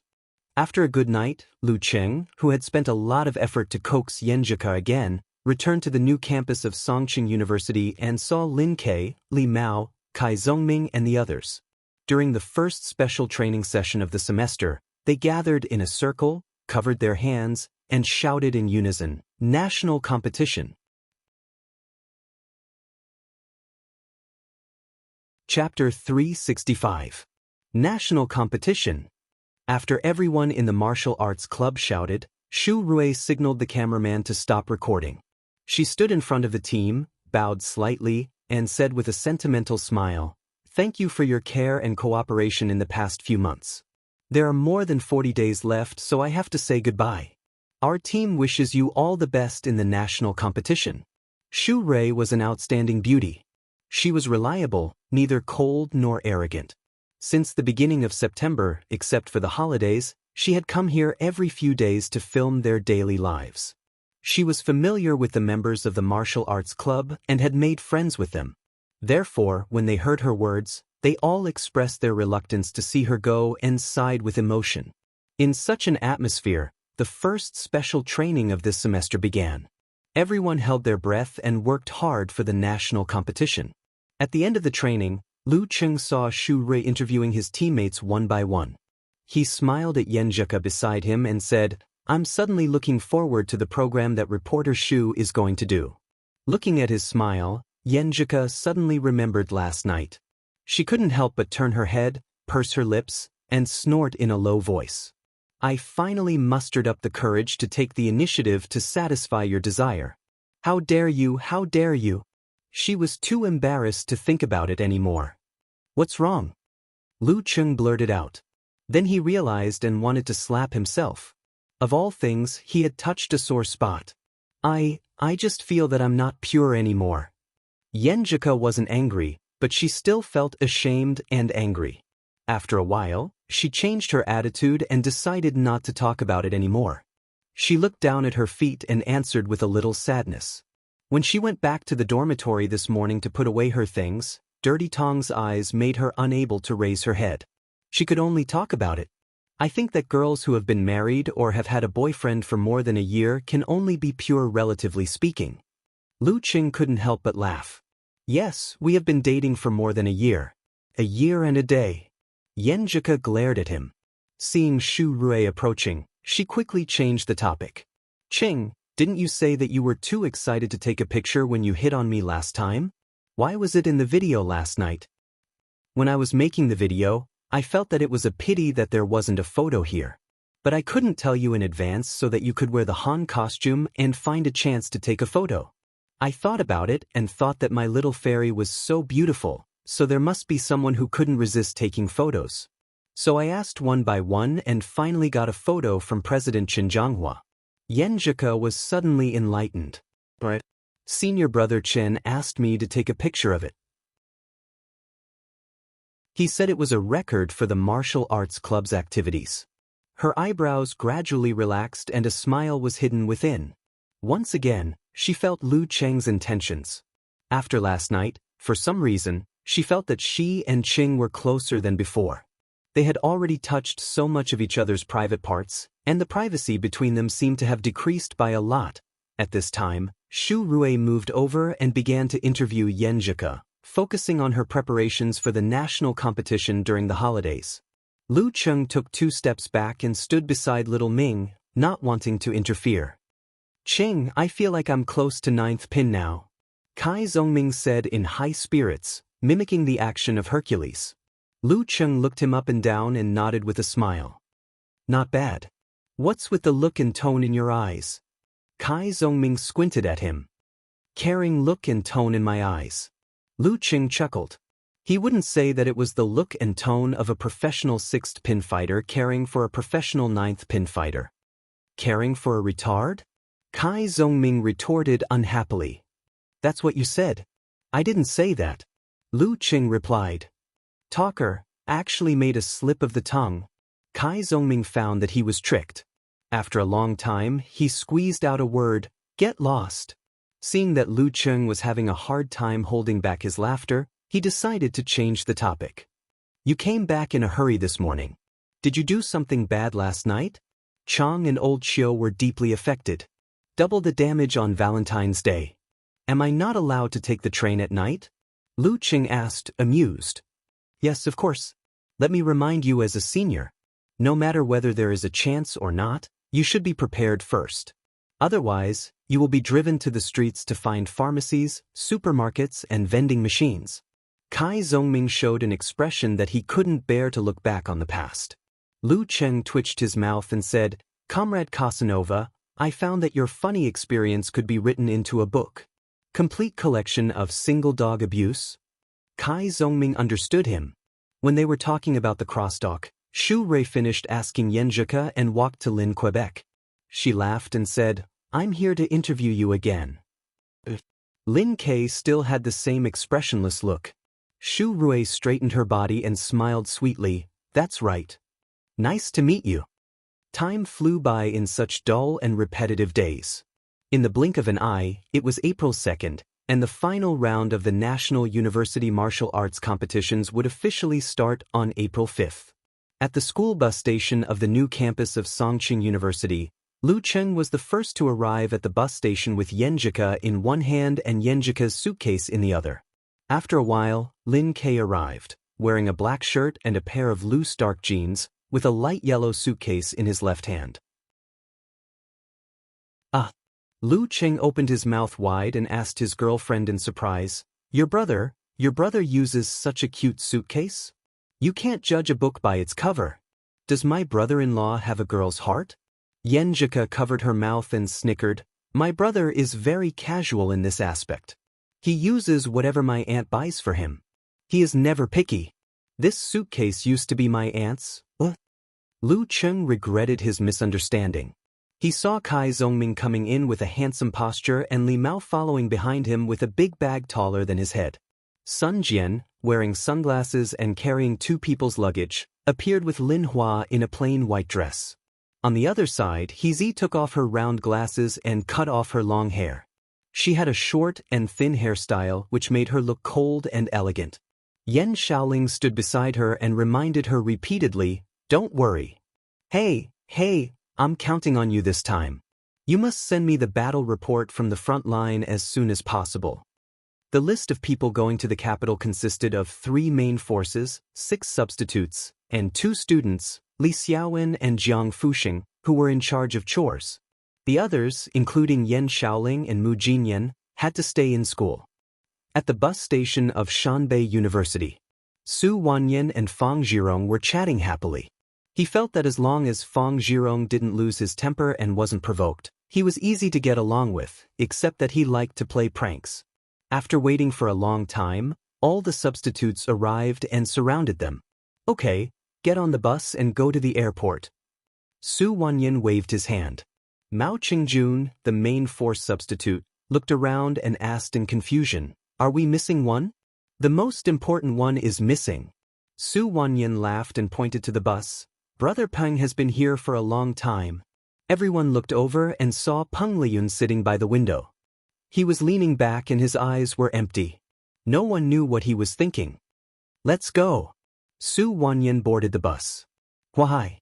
Xing Jingjing put down her luggage and boarded the bus. She saw Piao Yuan, who was tall and bald and had a fierce look, holding his mobile phone and taking selfies. Zhang Dongliang, who looked like an old farmer, was talking and laughing with several other substitutes. She looked to the left and saw En Chaoyang, who had short hair and was wearing professional headphones. He was listening to music quietly with his eyes closed. Xing Jingjing walked to the last row and chose to sit by the window. She was quite far away from everyone in front of her. Huaqing, Guangnan. Li Xiaoyuan was tall and slender, handsome and elegant. Just by standing there, he attracted a lot of attention. "That girl is not bad," he said with a smile. "Not bad." Shi Meng, who had a buzz cut, doubted his eyes again. "Her skin is so dark and she is so thin. I can't see anything good about her except that she is tall. Anyway, I think she is not bad." Li Xiaoyuan, who was disliked again and again, spread out his hands and said. Shi Meng decided not to say anything more. It was a good thing that Li Xiaoyuan had a special taste. Otherwise, he would have taken all the good resources. "Brother Jin hasn't arrived yet? It's almost time." Shi Meng changed the topic. Li Xiaoyuan looked in the direction of the martial arts stadium and said, "Brother Jin has been working hard in the past 6 months." Well, he was provoked. Many people said that he had a bad attitude and had used up his potential. He should thank God for being able to reach the high pin level in this life. Shi Meng said with emotion, and Lu Qing came out of nowhere and caught up with him so quickly. Brother Jin doesn't want to lose face in his senior year.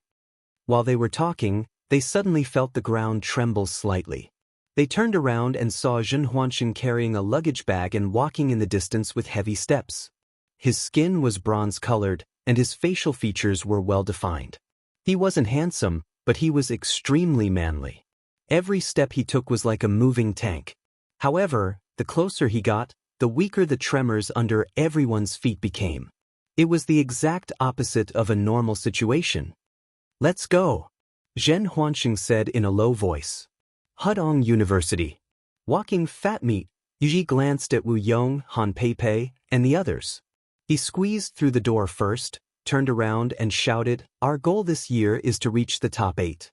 Top 8? Everyone in the martial arts club echoed in unison. Mingdao University. Because it was close to the capital, the 3 He brothers led a group of substitutes who were just going for a leisurely trip to the train station. "Do you want to shout a slogan or something?" He Feng looked around and asked. He Santai was playing Glory and said without raising his head, "Don't disturb me." Capital College Martial Arts Club. "Kongchen, where's the club president?" Shen Yu asked the cute girl with a round face. Senior sister said she was going to the city martial arts stadium to step on the ground. Jiang Kongchan answered innocently. Shen Yu suddenly became nervous. "You didn't send her there?" "I sent her to the subway station. Anyway, after taking the 4th line, she can reach the city martial arts stadium from any exit. She won't get lost, right? At such a distance, she can just ask someone," Jiang Kongchan explained. "I hope so." Xinyu was still worried. In the subway station on the waiting platform of the 4th line, Kaiyang Sect, City Martial Arts Stadium. Ren Li, with long straight hair, squinted her big eyes and looked at the name on the station sign. Kaiyang Sect. On the medium-sized passenger plane, Lu Cheng asked Yenjika to sit next to the window. He held the girl's hand and looked into her eyes. He read the same excitement and expectation as he, Li Mao, Kai Zhongming, and the others. Yes, after a year and a half, he was finally going to participate in the national competition. The cabin door closed and the plane taxied. After a run-up, it soared into the sky with a whoosh. Chapter 366. April 3rd, 8 o'clock in the evening. Lying in bed, Yan Shaoling turned on the computer and posted on the forum while buffering the data. "Set the table, set the table. Everyone don't miss it. I might be on camera tonight. Guess who's me? There's a difference between a real person and a photo." The program produced by Xu Rui and the others would be broadcasted on Songqing TV tonight. Although Yan Shaoling didn't join in the fun when watching the drawing of lots, it was inevitable that she would be filmed since she often participated in martial arts activities. As for whether it would be edited into the official version in the end, she wasn't sure. Tisk isn't the shortest one?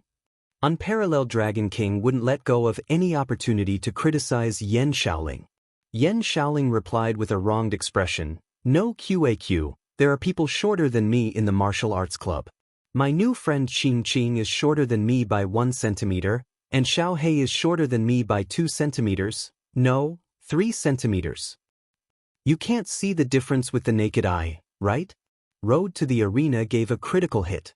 Criticizing Eternal Nightfall Yan Shaoling had become a regular activity in the Lu Cheng fan forum.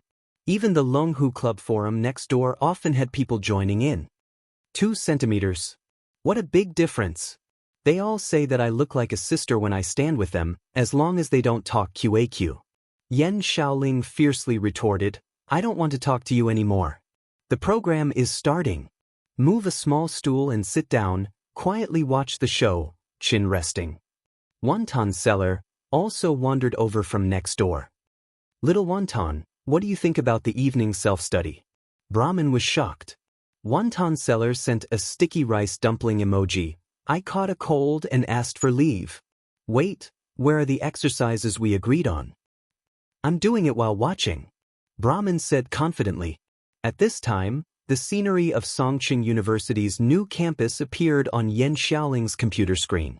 Lakes, mountains, colorful buildings, just like a garden. It's been many years since the Songqing University Martial Arts Club last entered the national competition. Now, they finally have the best opportunity. The appearance of two geniuses has lit up the light of hope. From this semester onwards, under the leadership of Lu Cheng and Lin Ke, they will launch a strong attack on the national competition. We choose to follow them all the way and faithfully record. And when I was recording this video, I didn't know what the final result of Songqing University Martial Arts Club would be. With Xu Rui's documentary-like voice, the long lens changed from a distance to a shady road to the Songqing University Martial Arts Gym, filming the students entering one by one. Tap tap tap. Amidst the sound of the typewriter, the words, "Early September XXXX," appeared on the screen. The color of the interior of the martial arts arena was soft. Several special training members who had arrived early were already warming up. The camera turned and aimed at the entrance. Coincidentally, a very familiar figure entered. "Hi, Lu Cheng. You're early." Xu Rui greeted him. Lu Cheng didn't feel restrained. He faced the camera calmly and joked, "It's late. Reporter Xu, you're all here." Then he answered the goal of this martial arts competition by saying, "A soldier who doesn't want to be a general is not a good driver." Yenjika also appeared on camera without makeup and accepted the sudden shooting. In the end, the audience was amused by Lin Ke's cold humor, which boosted Xu Rui's voice. The camera recorded everything as it was. It showed the surprised expressions of the members of the special training group after they obtained the internal training method. It also showed everyone's daily hard work and joking, which made the audience calm down. It was as if they were also in that kind of environment, following the members of the Songqing University Martial Arts Club to the final circle of the National University Martial Arts competition step by step. Because it was real, it was emotional. This was the charm of a documentary. Yan Shaoling, who was chatting in the BBS, unconsciously put down her phone and focused on the computer. After seeing the special training, Lin Ke took the initiative to challenge Lu Cheng, but regretted that there was no live recording. She saw the reactions of Lu Cheng and the others when the first lot was drawn. She saw the cat reporter, He Zi, who was hiding in the corner and sending the frontline battle report. Tut-tut, she even cut the scene where Lu Cheng and the senior sister looked at each other. Was she bribed or threatened? Yan Shaoling laughed inexplicably. Then she saw the scene before the first match of the martial arts club, when the audience shouted, "Here we come," in unison.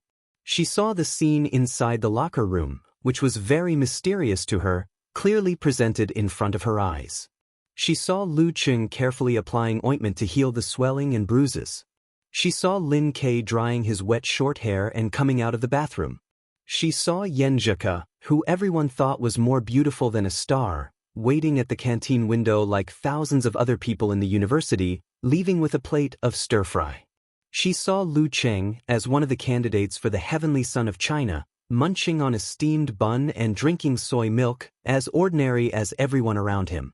In the bright classroom, focused on learning and unchanged special training, Li Mao, Sun Jian, Kai Zhongming, and the others respectively appeared on camera, showing the real life and the eagerness of the members of the martial arts club for the national competition.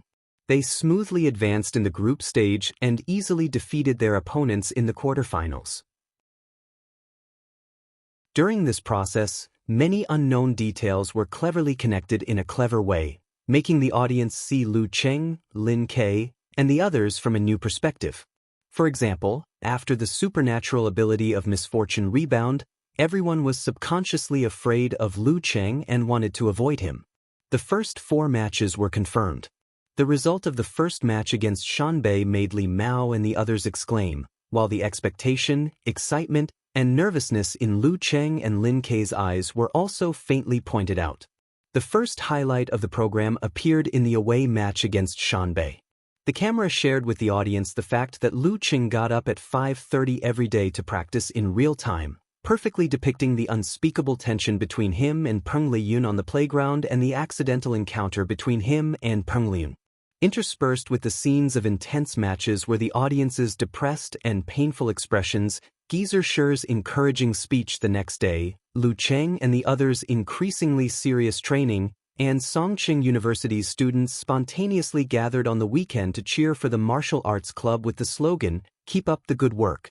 After crushing the 2 martial arts clubs, Sanjiang and Haiyuan, smoothly appeared, the program showed the whole process of the members of the martial arts club celebrating at the food stall, making the audience feel that this group of young people was very down to earth. A new year, a new beginning. Their sweat and collisions during training were clearly outlined in the camera. Gradually, the camera moved to the front of the bus heading to the airport. The scene of Lu Cheng and the others boarding the bus one by one was filmed. In the end, everything was fixed on the scene of the members of the martial arts club standing in a circle, holding hands and shouting in unison, "National competition." In the crisp sound, the background slowly blurred and a few big black words appeared. April 5th, National University Martial Arts Competition Final Circle. Phew. Yen Shaoling exhaled and felt very satisfied. She planned to collect resources later and keep this program. Well, just like my Lu Cheng, I am also a qualified squirrel fan. In the fan forum, "All the good names are eaten by dogs," was the first to appear and exclaimed, "Lu Cheng is usually very humorous. Raise your hand. Does anyone feel that the interaction between Lin Ke and that reporter Shu is cute? No, I feel that Lin Ke is cute no matter who he interacts with." Shui Lan, whose signature was Forever 18, retorted. That makes sense. Also, I always feel that Lu Cheng and that sister Yen are having an affair. All the good names are eaten by dogs, had a keen eye. You didn't come to the forum during that time? Okamoto's fan sent an emoji of spreading hands and curling mouth. I'm a fan of Sister Yen. She's so pretty, so pretty. She's beautiful no matter what. Flying steed in the sky, a newcomer, said infatuatedly. You guys only pay attention to whether the gossip is cute or not. Shouldn't the focus be on Lu Cheng, Peng Lian, Ren Li, and Chaoyang, and Jin Huanxing who are about to fight, punch to punch, blood to boil, and see who is the real heavenly son of the age? Fight, punch to punch, blood to boil. Sorry, I'm thinking too much. I need to stop my nosebleed. Bull Demon King said in a fancy way. Little dragon, let me discuss seriously. No, let me wipe off my saliva first. The real Lu Cheng and Lin Ke are so charming. One unseller said. What realm do you think Peng Liyun and the rest are at now? Damn, little wonton, you are actually discussing such a serious topic? Whether or not Peng Liyun will win this year's competition depends on whether he has reached the inhuman stage. The chances are 50-50. Ren Li is probably at the top of the 6th pin. Lu Cheng always slaps me in the face, so I don't dare to guess. But he's definitely at the top of the 6th pin. And Chaoyang and Jin Huanxing are said to be at the 6th pin level. As for whether they are at the 6th pin level, it's hard to say. Sounds like our idol is very powerful. Brahmin covered her mouth and laughed. Wait, have you seen little Changya? No, Lingling is too short, so she's covered. Nye Chichi laughed. Due to the high popularity of the national competition, the traffic on Lu Cheng's fan forum had skyrocketed. Many new IDs had appeared. Some were criticizing, while others were praising. While the fans were discussing the program, Lu Cheng and Yenjika also retracted their gazes from the computer screen. Reporter Shu is very nice. She didn't broadcast anything that shouldn't be broadcast. Yenjika said with bright eyes. Of course, I specifically went to ask her. Lu Cheng chuckled. He also asked Shu Rui to send him the clips of him and Ku, so that they could be useful in the future. But for now, he would not tell Ku this secret for the time being. You actually contacted reporter Shu in private? Yenjika turned her head and looked at him with shining eyes. This is not the main point. Lu Cheng blinked and said, just a phone call. Seeing his reaction, Yenjika burst into laughter. I was just scaring you. She rolled her eyes and said thoughtfully, I think you didn't just ask reporter Shu not to broadcast anything that shouldn't be broadcast. Humph, with your habit of collecting and keeping things, tell me. Did you ask for those clips? Classmate, isn't it good to keep some surprises for yourself? Lu Cheng was speechless at first, but then he replied with amusement. Did Ku know him so well? Because I want to watch it now. Yenjika said with shining eyes. The two of them gathered together again and watched another version of the show. The reason why Songqing University Martial Arts Club arrived a few days earlier was to adapt to the dry weather and the large temperature difference between day and night in the capital, so as to avoid any fluctuations during the competition. After 2 days of adjustment, at 7:40 p.m. on April 5th, Group C of Shanbei University Martial Arts Club, the defending champion, opened the curtain of this year's martial arts competition. In the city stadium, among the cheers, Lu Cheng saw that Peng Lian was the last to fight. He easily defeated the exhausted leading general of Xinghai School and won the first round of the group competition. I still can't tell how good he is. Lu Cheng looked at Yenjika and whispered to himself when the other match of Group C started. All the matches of the national competition were held at night, and a group competition would be held every day. In other words, each team would have a 4-day rest after one match. There were 2 days of adjustment before the quarterfinals, as well as before the semifinals and finals. Since the defending champion was the first to fight, the order of the group rotation was C to B. Therefore, Songqing University Martial Arts Club would challenge Hudong University Martial Arts Club in the second round on April 6th. Lu Cheng and the others dared not to be careless. Once they qualified, they would be the first and second team in the group. If they made any mistakes and were forced to fight against Shanbei or the capital in the quarterfinals, even if they could win, they would suffer great losses. They would not be able to face their opponents after that. Moreover, none of the teams that could make it to the national competition were easy to deal with. Especially Huahai, and Chaoyang was definitely at professional 6th pin, and Piao Yuan was close to professional 7th pin. Besides, Huahai's foundation was much deeper than Lu Cheng's martial arts club.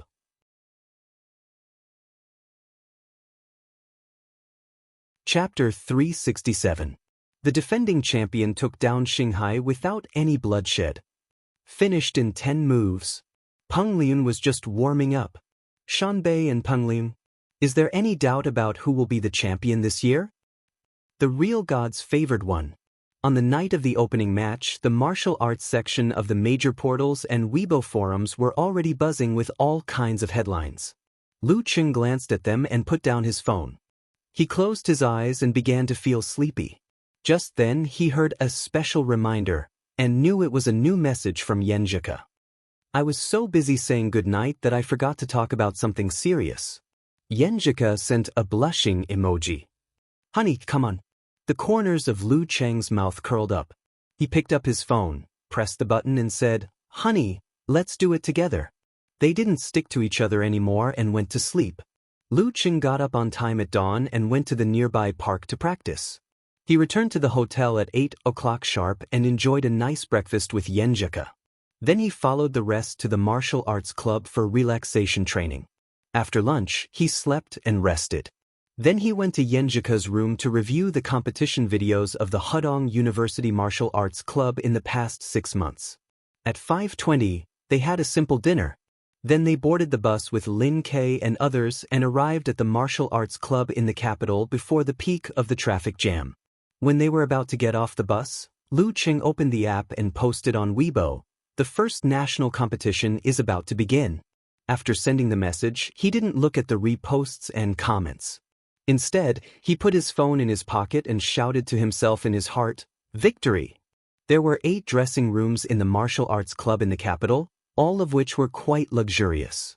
There were benches, sofas, massage chairs, and even a TV. It was not yet 6:30. Geezer sure signaled that they didn't need to be so nervous and just do what they were supposed to do. Lu Cheng and Yenjika chatted until 7:30. When the first match of the night was about to begin, Lu Cheng chose to close his eyes and rest. The match between Hua Hai and Ming Dao could reveal a lot of things about them and help him understand his opponent better. However, there was no need to rush to watch it tonight. There were still 4 days to study it. Before the match against Hudong, it was a good habit to be focused, serious, and not be distracted. Yenjika's period came on time last night. Although it didn't hurt much today and she could force herself to fight, her condition was still affected. She felt that she was not as good as Li Mao and the others. After rational consideration, she chose to give up and put the interests of the martial arts club first. Yup, I'll be full of energy for the rest of the competition. She opened her eyes and clasped her white and slender fingers with Lu Cheng's. Images of the 3 leading members of the martial arts club of Hudong University appeared in her mind. Yu Ji, a senior student, was born with a unique body shape. He was the direct beneficiary of Peng Liyun and Rin Li's entry into the martial arts circle of the university. Originally, he was thought to be limited by his talent and it would be difficult for him to reach the Big Dan level. However, after being beaten by Peng Liyun and Rin Li, he seemed to be strongly stimulated and opened up the conception and governing vessels. Finally, he took the crucial step and succeeded in force concentration after last year's national competition. As soon as he was promoted, he turned the burden of his talent into an advantage, directly reaching the standard of a top 8th pin. After that, he experienced a period of rapid improvement, taking another step forward. Now that 11 months had passed, his strength must be even more terrifying. The bookmakers gave out odds for this, believing that Yu Ji was very likely to have the combat strength of a strong 7th pin or even a top professional 7th pin. This was the reason why Hudong University could appear as the first place in the division, but it was not the reason why they were considered to be the best in the second category. The latter was because of the breakthrough of another player, Soul Voice Han Peipei. Han Peipei, a female junior, had the supernatural ability of sound wave and could skillfully create ultrasonic and infrasound waves. When she was a professional 9th pin, she was not very strong in this aspect. However, after nearly 2 years of suffering and training before this division competition, she took the first step to reach the Big Dan level. In the past few months, although her improvement was not as fast as Yu Ji's, her supernatural ability was even more terrifying.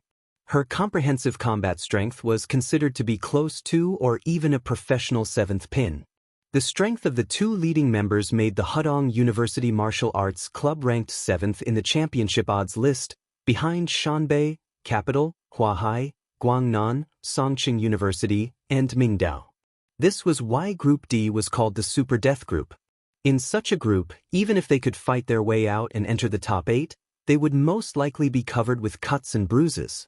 The 3rd leading member of the Hudong University Martial Arts Club was Wu Yong, a sophomore at the top professional 9th pin. He was considered to have a great chance to enter the Dan stage. In addition, the substitutes of Hudong University were not bad either. There were 2 professional 9th pin fighters and 4 amateur 1st pin fighters. In another locker room, Yu Ji, who was as fat as a sumo wrestler, did not turn on the TV. Instead, he turned his head to listen to the sounds outside and laughed. The 3 brothers from Mingdao will definitely apply for a special competition system. Their competition will be faster than normal. It may be 5 minutes or 10 minutes. Soon it will be our turn.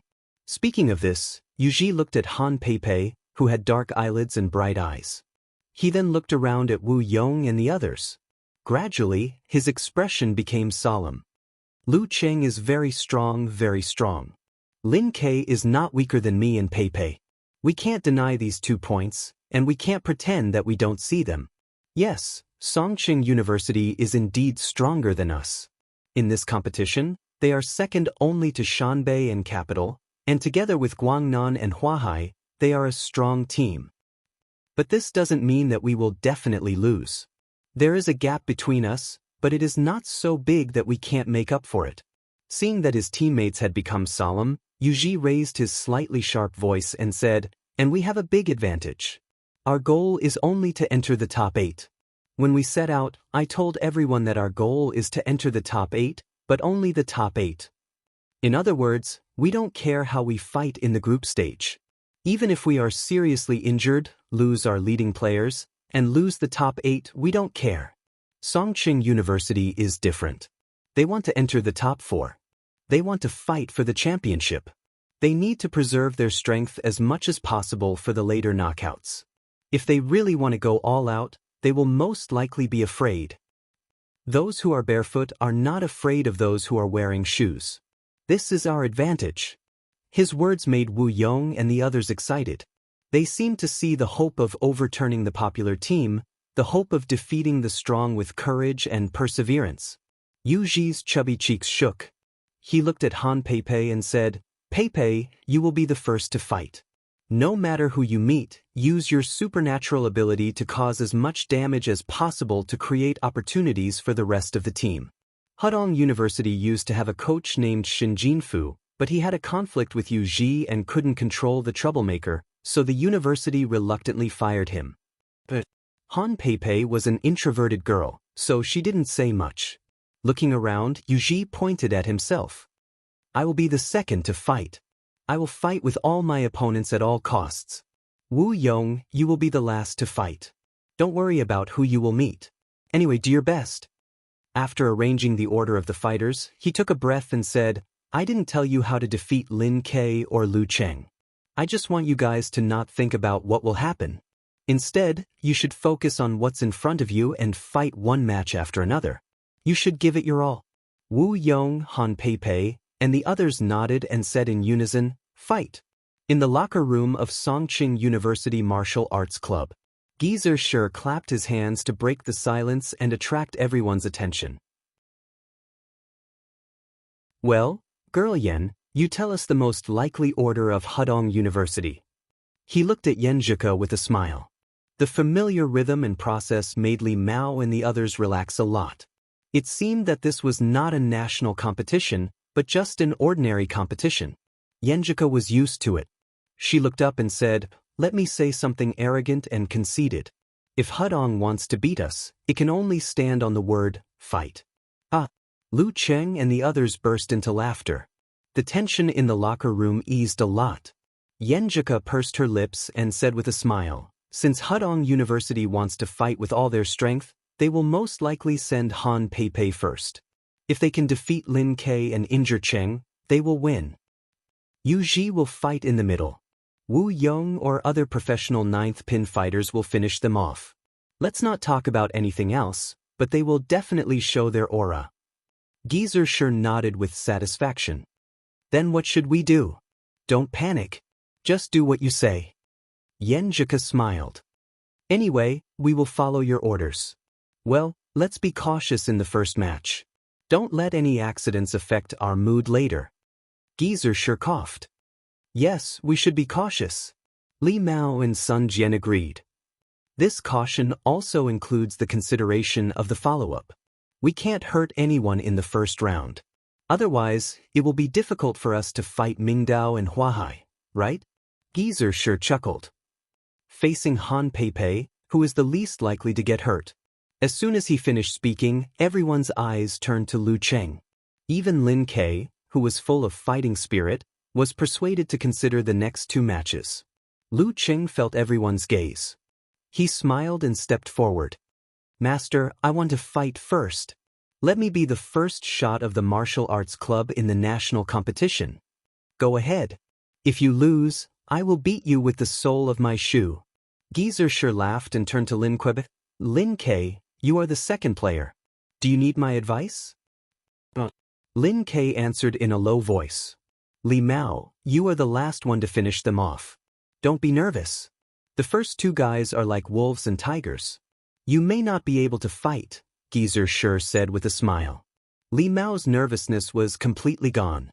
He smiled and said, I hope they will leave some leftovers for me. After months of hard practice, he had mastered meditation and the internal training method. He had reached the level of a real professional ninth pin. His confidence had increased a lot. As for the substitutes, they will be Kai Zhongming, Sun Jian, and Lin Hua as usual. Geezer sure waved his hand. After waiting for a while, news came from the outside. Hua Hai had paid the price of injuring the main force, Zhang Dongliang, and the substitute, Deng Yuntao, and narrowly broke the formation of the three He brothers of Mingdao. And He Erlong had shown the realm of Danqi in this match. The formation of the three Dan stage had been formed. Lu Cheng and the others didn't care too much about it. Or rather, they didn't have the mood to think about it because it was their turn next. Outside the locker room, the lights were shining down. Lu Cheng opened the door and stepped out first. There was a cacophony of cheers and boos everywhere.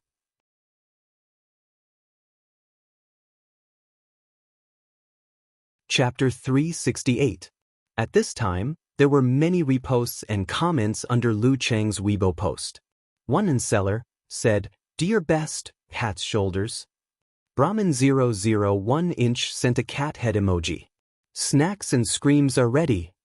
Eternal Nightfall sent a heart emoji. Come on. Songqing University will win. You will win too.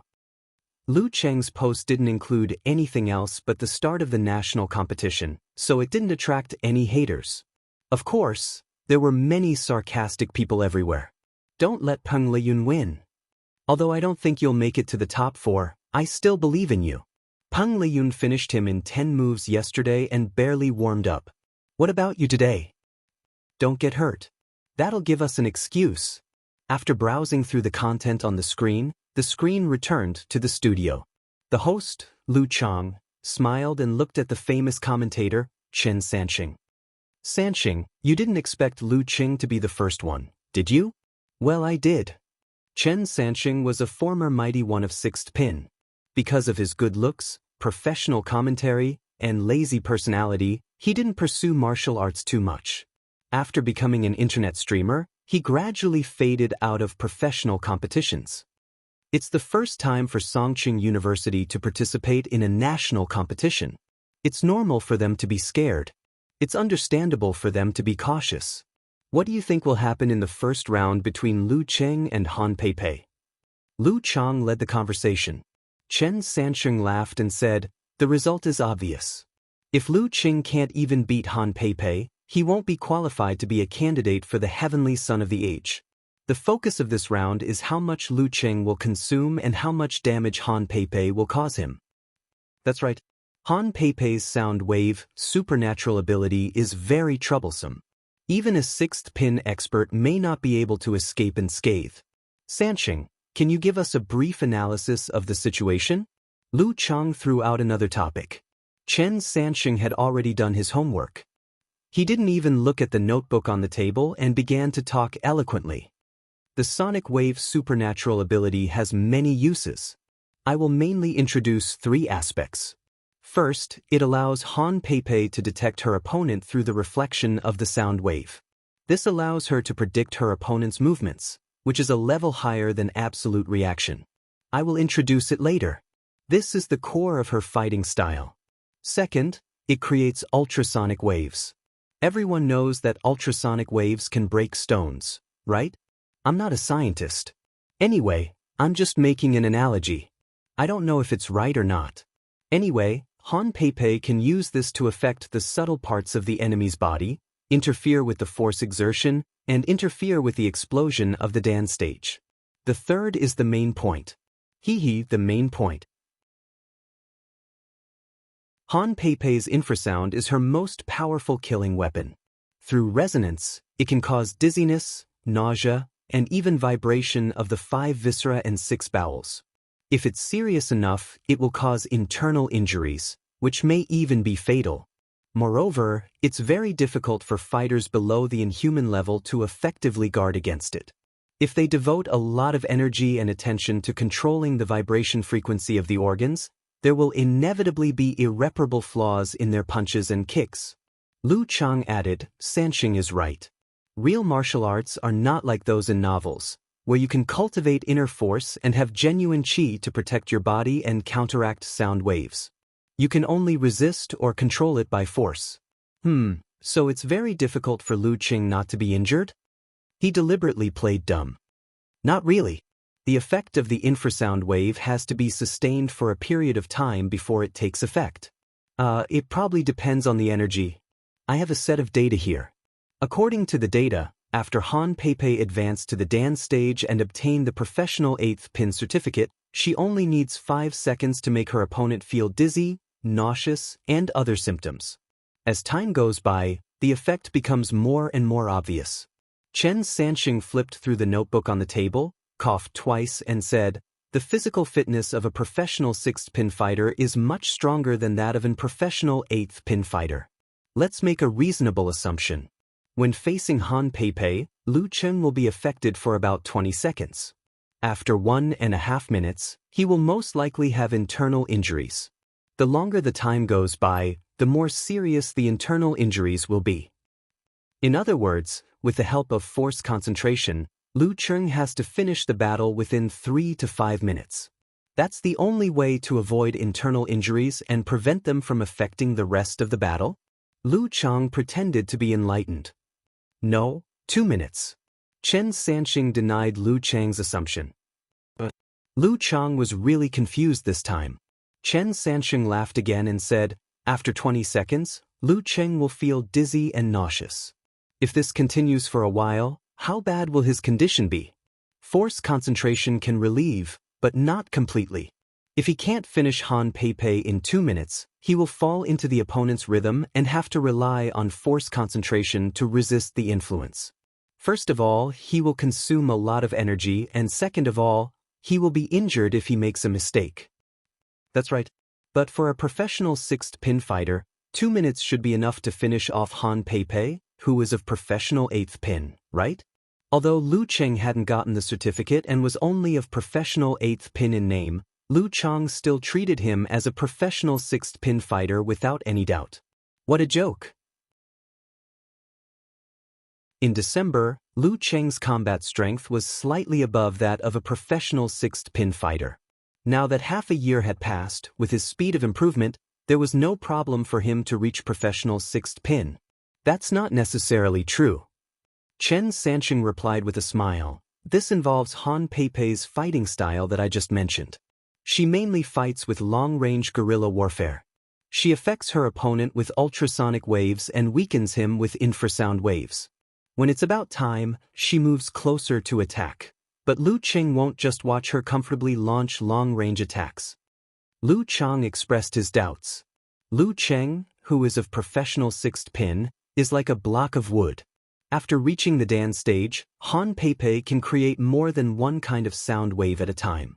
Under the condition that the total energy is the same, she can use infrasound waves to attack while probing.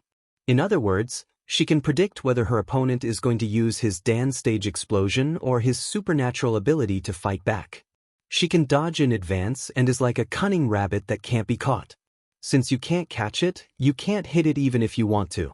All you can do is take it passively, Chen Sanxing explained. Well, this is really a bullying style. Before Lu Chang's voice died away, he heard the director's prompt. With a serious expression, he said, Okay, the conversation time is about to end. How will Lu Cheng counter Han Peipei's terrifying fighting style that uses supernatural ability as the core? Let's wait and see. On the arena, the light was so bright that it was as bright as day. Lu Cheng and Han Peipei came from both sides and climbed the stone steps almost at the same time to face their first match of this competition. Because Han Peipei was an introverted girl, The conversation time passed in silence. Lu Qing adjusted his body and mind and thought about his fighting style for the last time. In the seats of the Songqing University Martial Arts Club, Yanjika unconsciously clenched her hands and looked at the arena with worry and nervousness. She didn't doubt that her boyfriend would win, but she was afraid that he would consume too much energy and suffer internal injuries. In the seats of Hudong University, Yu Ji was very happy. He thought this was the best way to fight. As long as Pei Pei could hurt Lu Qing, he could pick up a wallet. Lin Kei was about the same as him, so he might not lose if they fought again. At that time, it would depend on the performance of the third main force of both sides. The referee looked at the electronic clock, raised his right hand, and took a step back. He said loudly, "Begin." The journey of the Songqing University Martial Arts Club in the national competition officially began. As soon as the referee finished speaking, Lu Qing suddenly formed a seal with his hands and visualized a sharp ancient character in his mind. 9 words formula, the army formula. From the very beginning, he had been looking for a quick fight. At this moment, Han Pei Pei suddenly wriggled her abdomen, opened her throat, and shouted a strange sound first. The sound seemed to be far away, but it was actually very close. It exploded beside Lu Qing and created an opposite wave, which eliminated the army formula from his mouth. The 9 words formula had no effect before the secret was formed. As a powerful supernatural power user in sound waves, Han Pei Pei had repeatedly watched Lu Qing's competition videos and confirmed that his army formula was a mental attack. After a long time of hard practice, she created her own method of sound wave cancellation. Based on her own characteristics, she opened her mouth at the right time to eliminate Lu Qing's army formula. Seeing that the effect was perfect, she didn't have time to be happy. She stomped her feet and suddenly changed her direction. At this moment, Lu Qing made the explosion of the dance stage. He stomped his feet and pounced on her with a cracking sound, like a roaring wind. However, this wind could only miss in the end. As soon as he landed on the ground, Lu Qing retracted his qi and blood, then released it again and pounced on Han Pei Pei with the momentum of double explosion. Just like when he beat Lu Xuanjun, he had the upper hand in terms of both realm and physical strength. Han Pei Pei had already sensed it. She slid and dodged in time. Triple explosion, quadruple explosion. In the chase, Lu Qing only managed to shorten the distance between him and Han Pei Pei. In the live broadcast room, Chen Sansheng looked at his watch and reminded the audience with a smile. "It's been 10 seconds. Lu Qing's expression didn't change. He changed his footwork and turned into a cold wind blowing from the north. He chased after Han Pei Pei quickly and nimbly, reducing the distance between them. Han Pei Pei wasn't nervous at all. She was very confident in her detection ability and dodging skills. When the distance between them was reduced to a certain extent, Lu Qing suddenly raised his arms and made another hand seal while running. Again? Han Pei Pei was afraid that she would be slowed down by the mental attack. She didn't dare to be careless and made the first sound again. In the strange sound waves, Lu Qing gathered strength in his 5 fingers. His hand's seal suddenly changed and he uttered a different ancient sound than the army formula. "Okay." Boom. He tore through the air and made a crisp sound. He jumped out with a whoosh and was in front of Han Pei Pei in an instant. He quickly swung his arms. Han Pei Pei's vision blurred. She had no time to dodge or create a loud sound to disturb his ears. She had to use forced concentration and punch back fiercely. At this moment, Lu Qing's fascia sprung and forcibly withdrew his arm. He stepped on the ground and swung his center of gravity, dodging Han Pei Pei's punch and dodging to the side. The 19th move of the ice sect, Cold Swallow. Bam. In his mind, he saw a frozen river and shaking thunder clouds. His right arm was like a cudgel and struck down. Simplified physical invulnerability, severe warning. Bam. Han Pei Pei barely managed to swing her fist and block the blow. Her whole body seemed to be frozen and temporarily lost the ability to think. White frost appeared on her body and she stood there in a daze. Lu Qing shook his left arm and stopped at Han Pei Pei's neck. Lu Qing wins the first round. The referee announced loudly. In the live broadcast room, Chen Sansheng blurted out, 14 seconds. Han Pei lost in 14 seconds.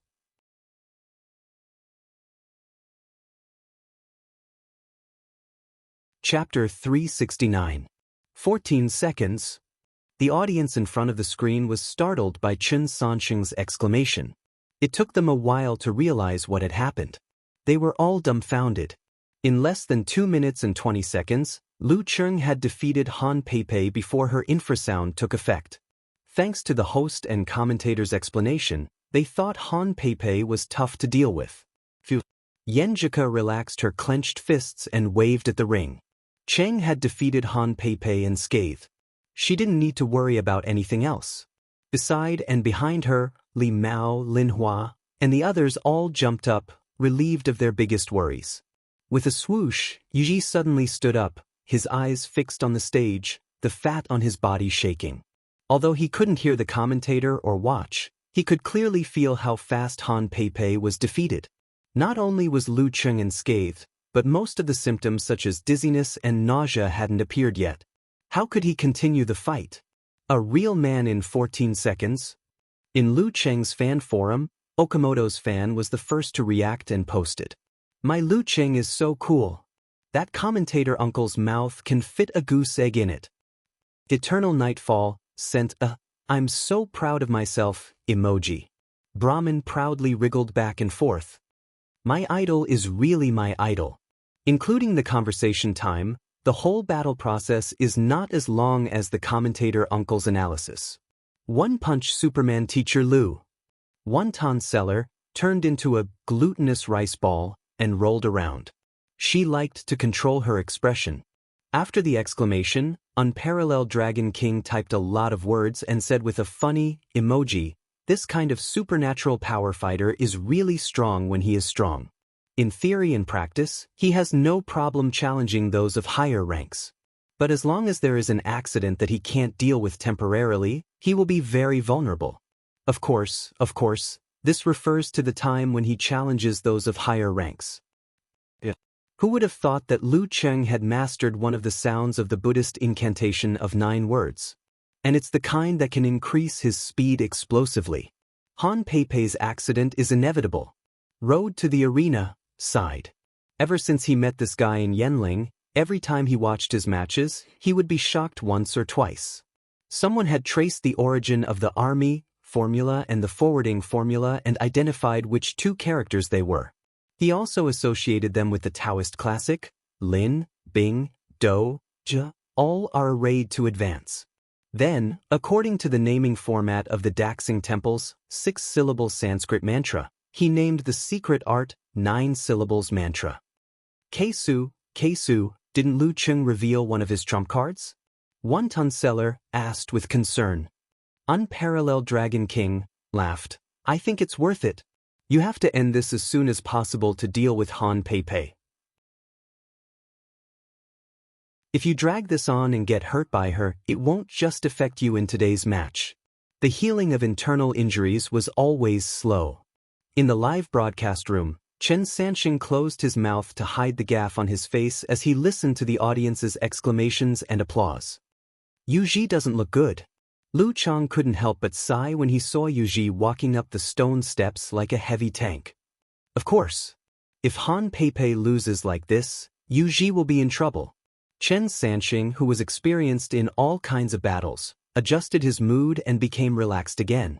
Lu Cheng turned to look at his partner and asked in surprise, "Why is Yu Ji in trouble?" Yu Ji's talent is extraordinary. Not only does the fat on his body provide him with great strength that surpasses those of the same rank, it is also equivalent to a layer of armor formed by thwart kung fu. It is slippery and soft when hit, and it won't cause much damage. Chen Sansheng explained concisely, in gaming terms, Yu Ji has high attack, high defense, but low agility. He's perfectly countered by a fighter like Lu Cheng. Lu Cheng recalled and said, I remember that Yu Ji's moves were not slow. His fists and palms almost left after images. His moves are not slow, but his movements are slow. Isn't he a live target for Lu Cheng? Chen Sansheng gave his conclusion first and then went on in detail. Yu Ji's current strength and explosive power of the Dan stage should be equivalent to a weak professional sixth-pin fighter. A fighter of the same level would be defeated after 2 or 3 punches. However, as long as his vital parts aren't hit, he won't be seriously injured after a few explosions. As for minor injuries, with the recovery speed of his fat, he'll be alive and kicking again in 2 days. That is to say, when facing a strong opponent, he likes to use this kind of method where you hit me and I punch you back. He often puts his opponent in a difficult position and has a high chance of winning. But Lu Qing is different. He has simplified physical invulnerability and supernatural abilities of ice and fire. How many hits can you take? How many times can he take? And in terms of speed and reaction, he's no match for Lu Qing. If he's not a live target, then what is? Lu Chang gasped and said, "Based on what you said, Yu Ji can only wait for his death." If Lu Qing had consumed a lot of energy when he was fighting Han Peipei, such as dizziness and nausea, or suffered from internal injuries, Yu Ji would have had a chance. But now, Chen Sanxing gave a classic answer. Simplified physical invulnerability is really deadly. Lu Chang couldn't help but sigh. Isn't that right? But simplified physical invulnerability isn't something that can be mastered easily. First, you have to have an inheritance. If you're not a strong person who founded a sect, you can't make something out of nothing. Second, you have to master meditation, which most professional 7th-pin fighters don't have. Third, you have to have a corresponding supernatural ability or your physical fitness has reached professional 6th-pin. Otherwise, the simplified physical invulnerability won't be very effective. Chen Sanxing took the time to explain to the audience. At this moment, Han Peipei, who had recovered, did a force concentration to turn the coldness in her body into white gas and exhaled. She turned around and walked down with a depressed expression. Her footsteps were slightly unsteady. Thump, thump, thump. Yu Ji patted her shoulder and stepped into the arena, as if showing off his weight. On the way here, he had thought it through. At this point, the only thing left was to fight. He had to fight his way out of all the difficulties and dangers. He had to fight for a chance of survival from a hopeless situation. Thump.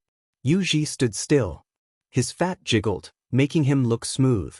The referee took a deep breath, raised his right hand, and announced, "Begin." Lu Qing took half a step forward, hooked his left arm forward, shook his wrist, and shot out a ray of crystal white cold light that moved close to the ground. At the same time, he swung his right arm and swung his wrist in the opposite direction, throwing a tyrannical red fireball over the enemy's head. Burning ice and fire.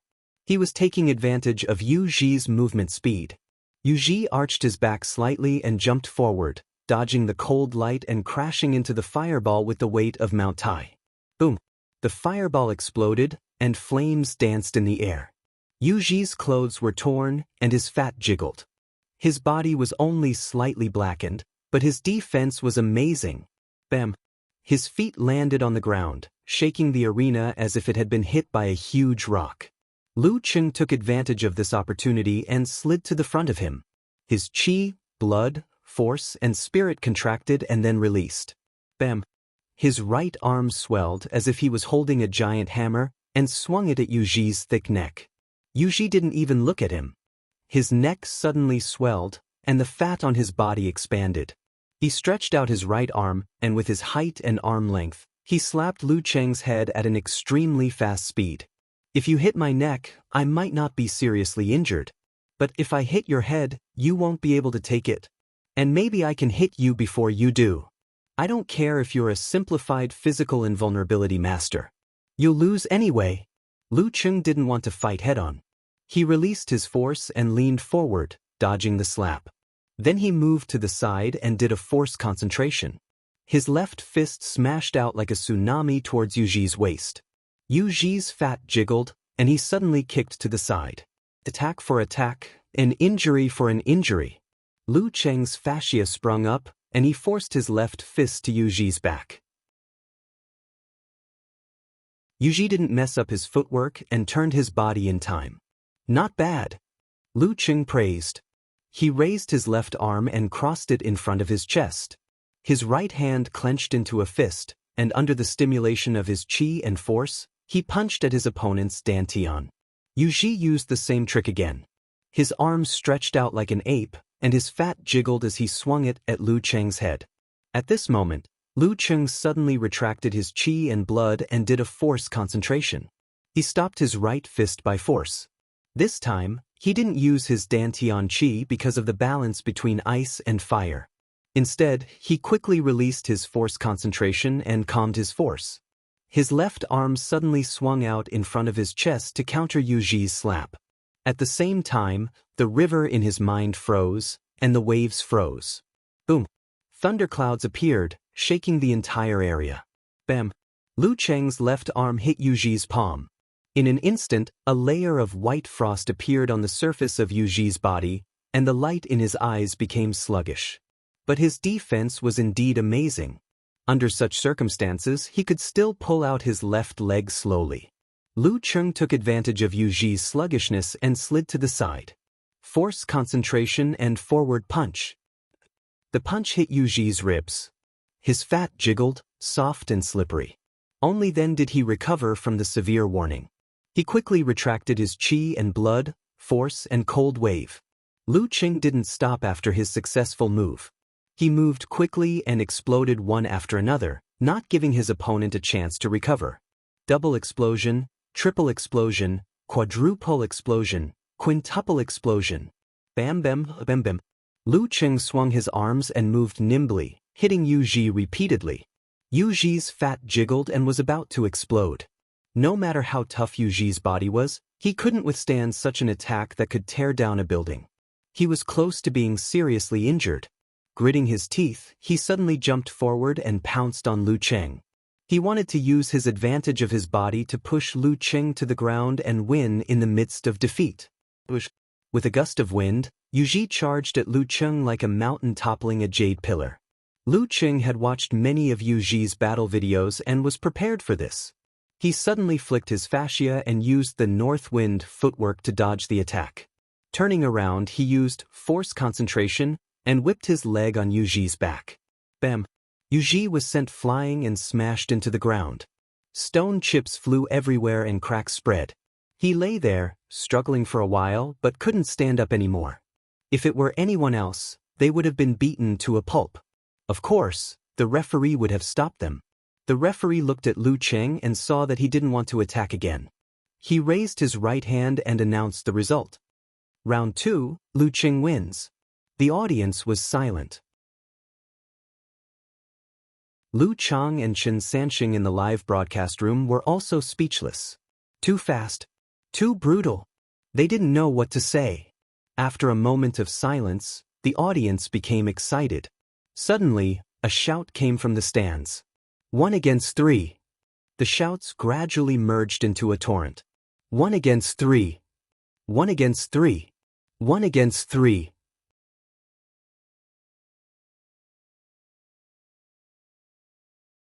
Chapter 370. 1 against 3. 1 against 3. Hearing the excited shouts, Lu Cheng smiled and turned to look at the seats of Hudong University. He saw the tall and thin Wu Yong slowly stand up with a serious face.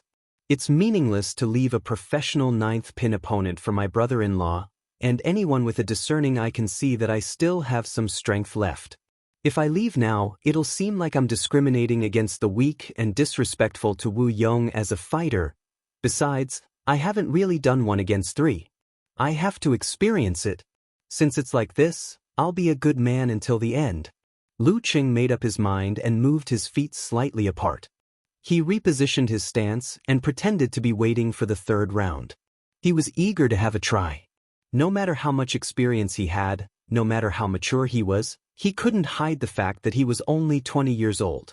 His vigor and vitality had not left him yet. Isn't there a song that goes like this? It basically means that even if you're older, you're still the young man in your heart. Seeing Lu Cheng's posture, the surrounding audience understood what he meant. All of a sudden, they started cheering in unison, each louder than the last. In the final round of the National University Martial Arts Competition, 1 against 3 was not a common thing. It seems that Lu Cheng is really going to 1 against 3. In the live broadcast room, The host, Lu Chang, said with a smile. Chen Sansheng shook his head and said with a smile, "It can't be helped. In the case of the weak fighting against the strong, one wrong move will cause the whole game to collapse." When Han Peipei was shaken by Lu Cheng's newly learned Buddhist incantation of 9 words, you can imagine what will happen next. Alas, I just predicted that Yu Ji would be a live target, but I didn't expect him to lose so quickly. Yeah, I thought that with his fat body, he would be able to withstand dozens of moves. But Lu Chang sighed. But he was easily defeated. Hudong University was about to get 3 kills, which was a bit embarrassing. It can't be helped. Yu Ji's fighting style is to force others to fight head-on. How can one not wet his shoes if he always walks by the river? It's too difficult for him to avoid a head-on fight with Lu Cheng's simplified physical invulnerability. It's only a matter of time before he loses. Chen Sansheng stared at Wu Yong, who was slowly walking to the arena, and said, "Lu Cheng's skill of balancing the Dan and returning qi and blood is more and more perfect. It's impossible to defend. It's normal for Yu Ji to be defeated." Well, the 3rd round is about to start. Sansheng, give us a brief review of the fight. Lu Chang controlled the time. The specific situation is similar to my analysis before the competition. Lu Chang Lu Qing was of a professional martial artist of professional 6th pin when he fought with Peng Liyun in December last year. No.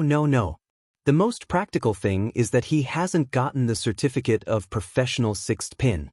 He's not a real professional 6th pin fighter. A 20-year-old professional 8th pin fighter is just SOSO.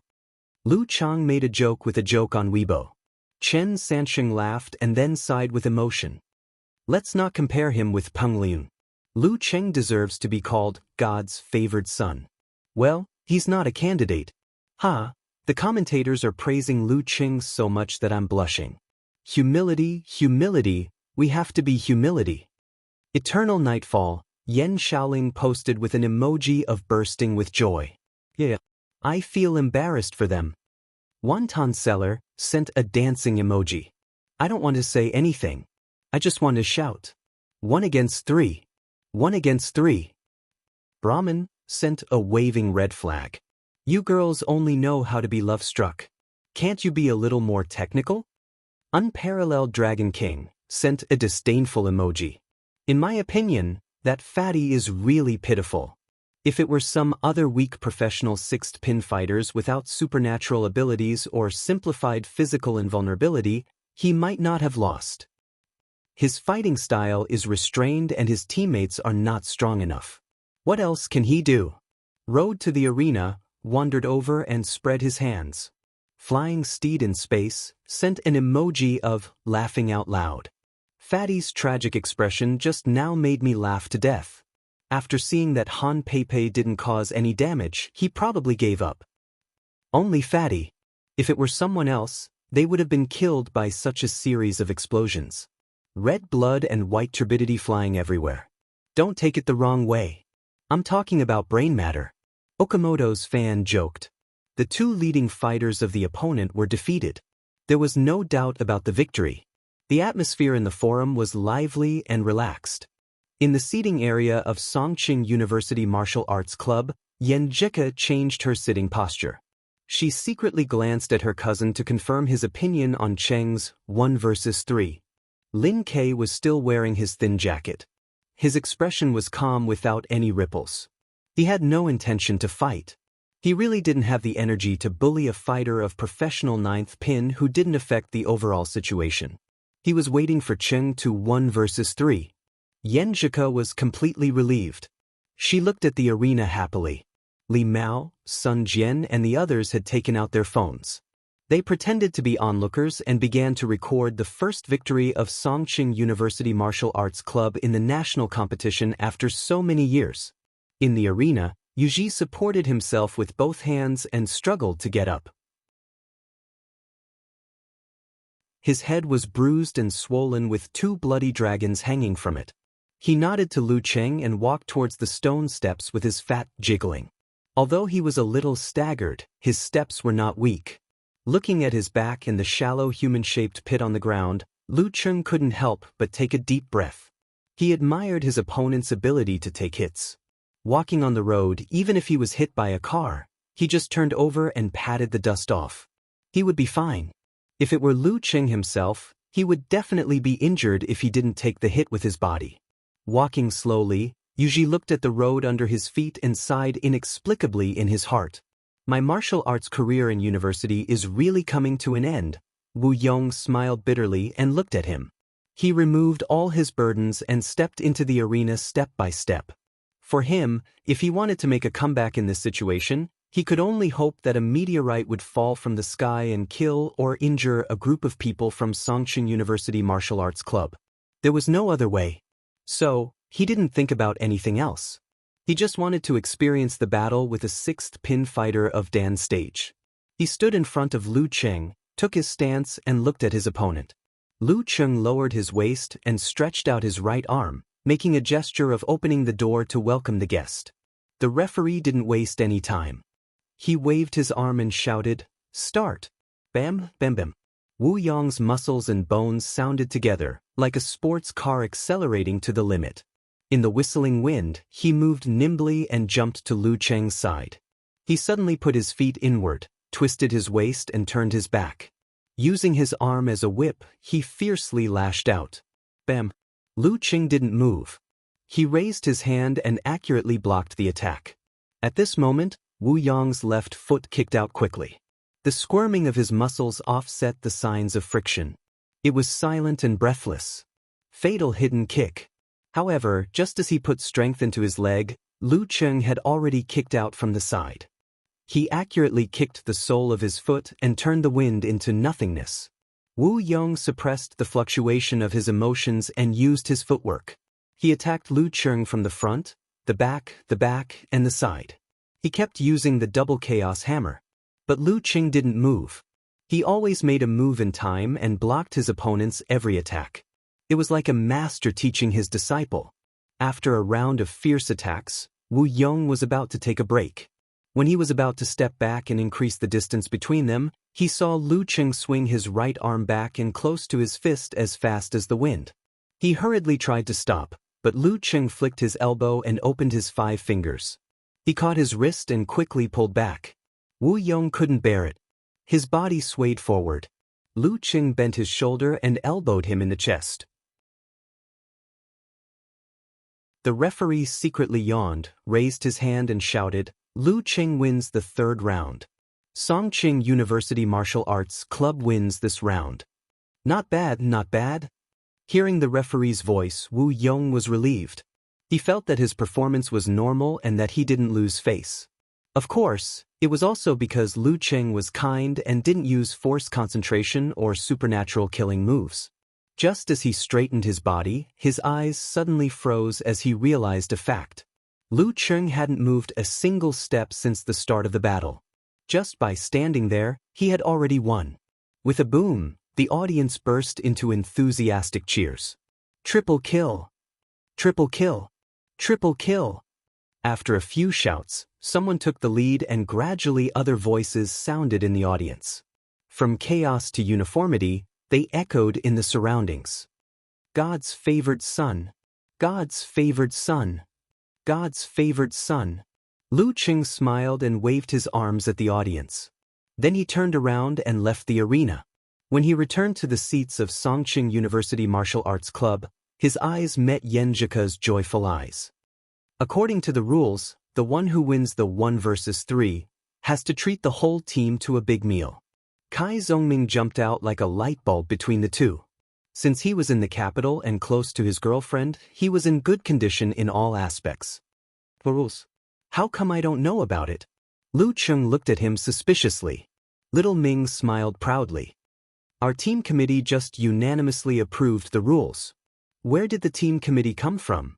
Lu Cheng asked, amused. It was just set up. Kai Zhongming laughed. Then I'll treat you to the capital's barbecue tonight. Lu Cheng wanted to invite everyone to celebrate his good start. Ahem. Geezer sure interrupted. Since you're not tired, tomorrow's relaxation training will be cancelled. Let's start the cooperation training. Take it easy on the supper.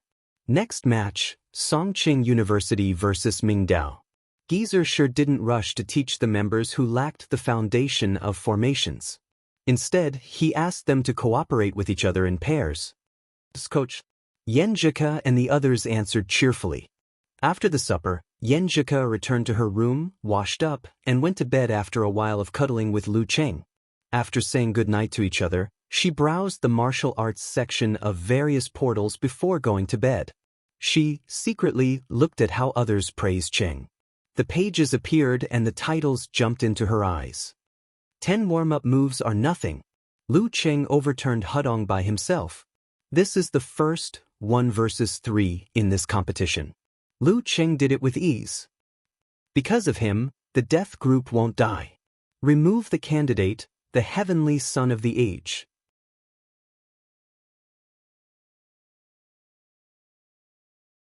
Chapter 371. Apart from the news, there was also a craze on Weibo. Many people tagged the famous martial artist, all-knowing man in ganghood, what do you want to say? Come, let's take a look. Smirk, waiting for your comments on Lu Cheng's performance. In this trend, all-knowing man in ganghood once again posted a long Weibo. What do I want to say? What do I want to say? In the long Weibo post in December last year, I wrote very clearly that Lu Cheng is expected to advance from a weak 6th pin to a normal 6th pin by April this year because he has mastered more unique skills and rich combat experience. Am I not right? Was it not within my expectations? Is he now directly at the inhuman stage? At that time, the reason why I said that his status as the heavenly son of the age still needs to be observed was because his rapid improvement benefited from the benefits of the 2 awakenings of his supernatural ability. He was not like Ren Li and Peng Lian, who walked step by step on the martial path. This difference to a large extent will determine the different paths of their development. Everyone has eyes and can see that Peng Lian's improvement in strength in the past year has not slowed down. Instead, it has accelerated. Ren Li is the same. Although she is not as fast as Peng Lian because of her age and the time she has spent practicing martial arts, compared to the past, there is a trend of acceleration. As for Lu Cheng, after losing the benefits, the speed of his improvement has obviously slowed down. 1 year to 7th pin, 4 months to advance from a weak 7th pin to a weak 6th pin. These are all terrifying and rapid improvements. But now, almost 4 months have passed and Lu Cheng has only advanced from a weak 6th pin to a normal 6th pin. Many martial artists who have cultivated to this level can do it. Of course, Lu Cheng's performance in the first battle was at ease. Obviously, he did not use his full strength. What I said was too arbitrary. His combat strength may have reached a strong 6th pin, or even the top 6th pin. But I dare to bet that he has not reached the inhuman stage. Besides, with his slow improvement speed, it will be difficult for him in another year. He will encounter the first bottleneck on the martial arts road. Whether he can overcome it or not, whether he can overcome it in 2 years, will determine whether he is a heavenly son of the age or not. As a rational, neutral, and objective evaluator, I'll put my words here. If Lu Cheng can reach the inhuman stage within this year, I'll remove this title and never use it again. In the face of all-knowing man in ganghood's decisive words, many of the people who came to join in the fun were influenced. They quietly took screenshots and waited for the day when they could take them out. He had hundreds of thousands of fans, and his daily reposts and comments could reach up to thousands. Just thinking about the income from advertising every month was enough to make people envious. Once he deleted his account, the loss of all-knowing man in ganghood wouldn't just be a matter of tens of thousands or hundreds of thousands. I've heard that internet celebrities of this caliber can earn tens of thousands of yuan with just a small advertisement, 1 a day. How much would that cost? It's impossible to advertise every day. Anyway, it's definitely not a problem to earn hundreds of thousands a month. All-knowing man in ganghood is really going all out this time. He's going all out, but it doesn't benefit Lu Cheng at all. Other than the emotional stimulation, there's no other benefit. He's simply harming others without benefiting himself. Tiskisi, don't be fooled by all-knowing man in ganghood. Think about it, Peng Lian was close to the inhuman stage in December. It's been almost 4 months now, and it seems like he hasn't broken through yet. Lu Qing definitely hasn't reached his level at that time, and his speed of improvement has obviously slowed down. It's not too much to double the time he needs, right? It's almost certain that he won't be able to break through within 8 months, right? And what's 8 months from now? It's December. What was all-knowing man in Ganghood's original words? Within the year. Damn, isn't this a sure win for him? He didn't bet with anyone, so it's useless even if he wins. No way. With such a gimmick, he can gain a lot of fans.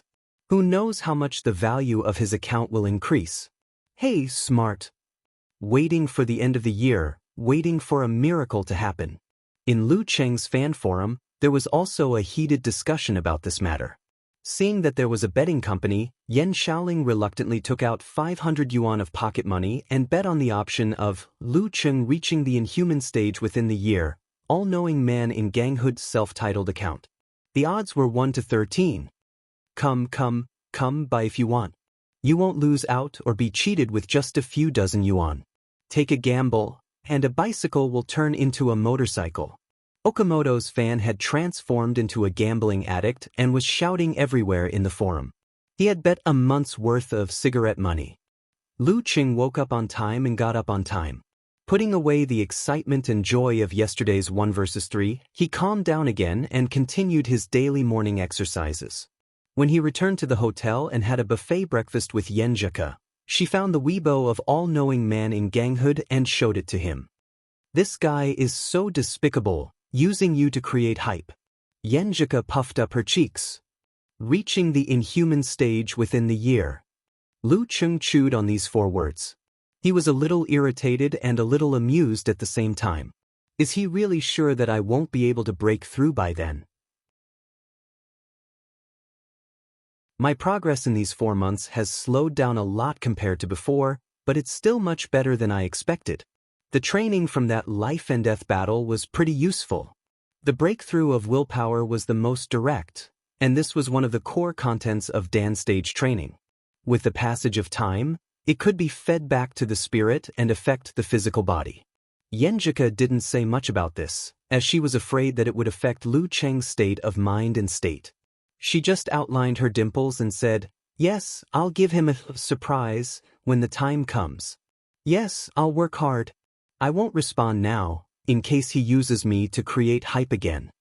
Lu Cheng stuffed a piece of toast into his mouth. After breakfast and a 20-minute rest, they walked to the martial arts gym they had booked and started today's special training. Since the 3 He brothers from Mingdao had already been chosen as their opponents, Geezer sure had gradually increased the daily practice of cooperation after he returned from the winter vacation. However, specific and targeted training could never replace the regular practice. It could not be used to overshadow the main practice, or it would affect the improvement of every player.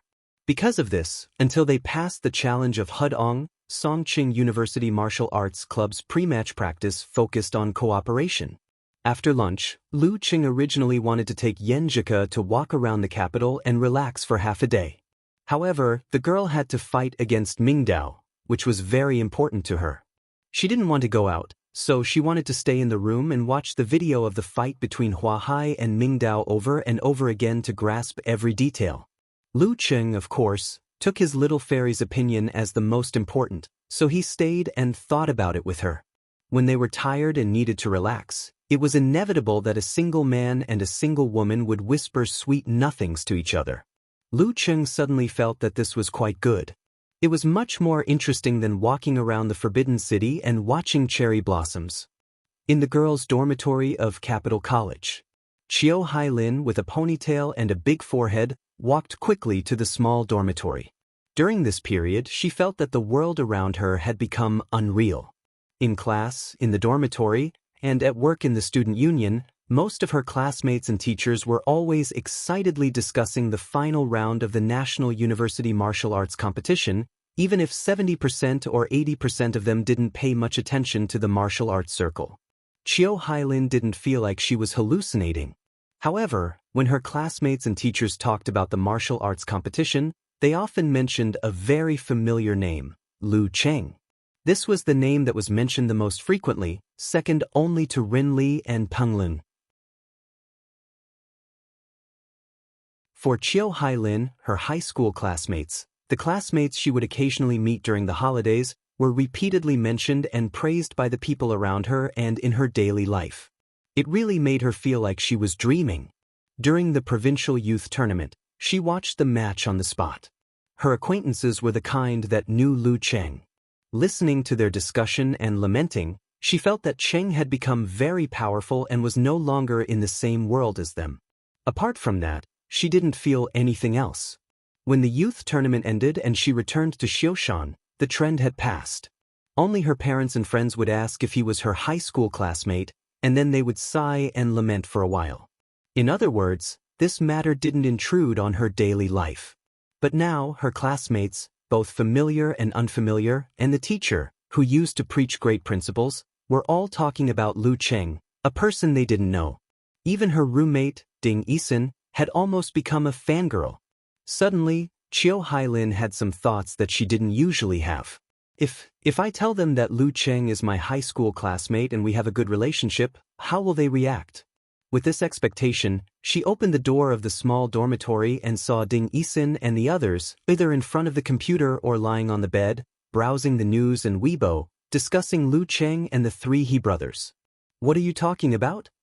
Chiu Hailin asked knowingly. We're talking about the martial arts tournament. Ding Yisun, with ordinary features and fair skin, said excitedly, the three He brothers formation won't be a problem for Lu Cheng. Lu Cheng? Chiu Hailin seized the opportunity and asked, who are you talking about? Hailin, what's wrong? Ding Yisun, who didn't usually talk about the martial arts tournament in the dormitory, was surprised.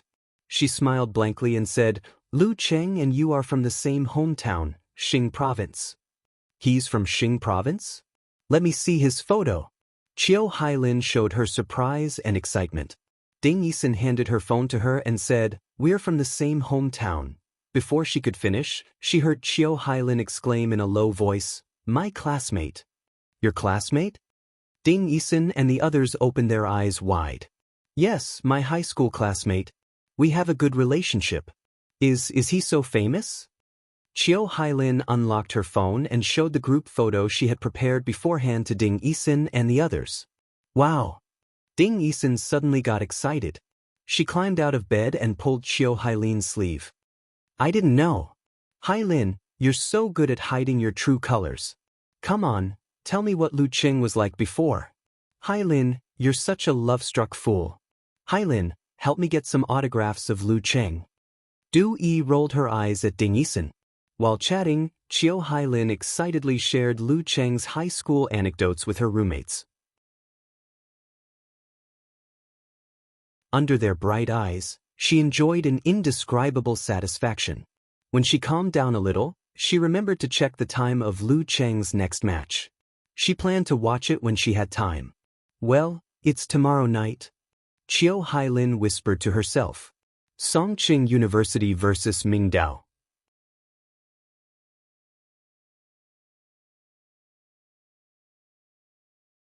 Chapter 372.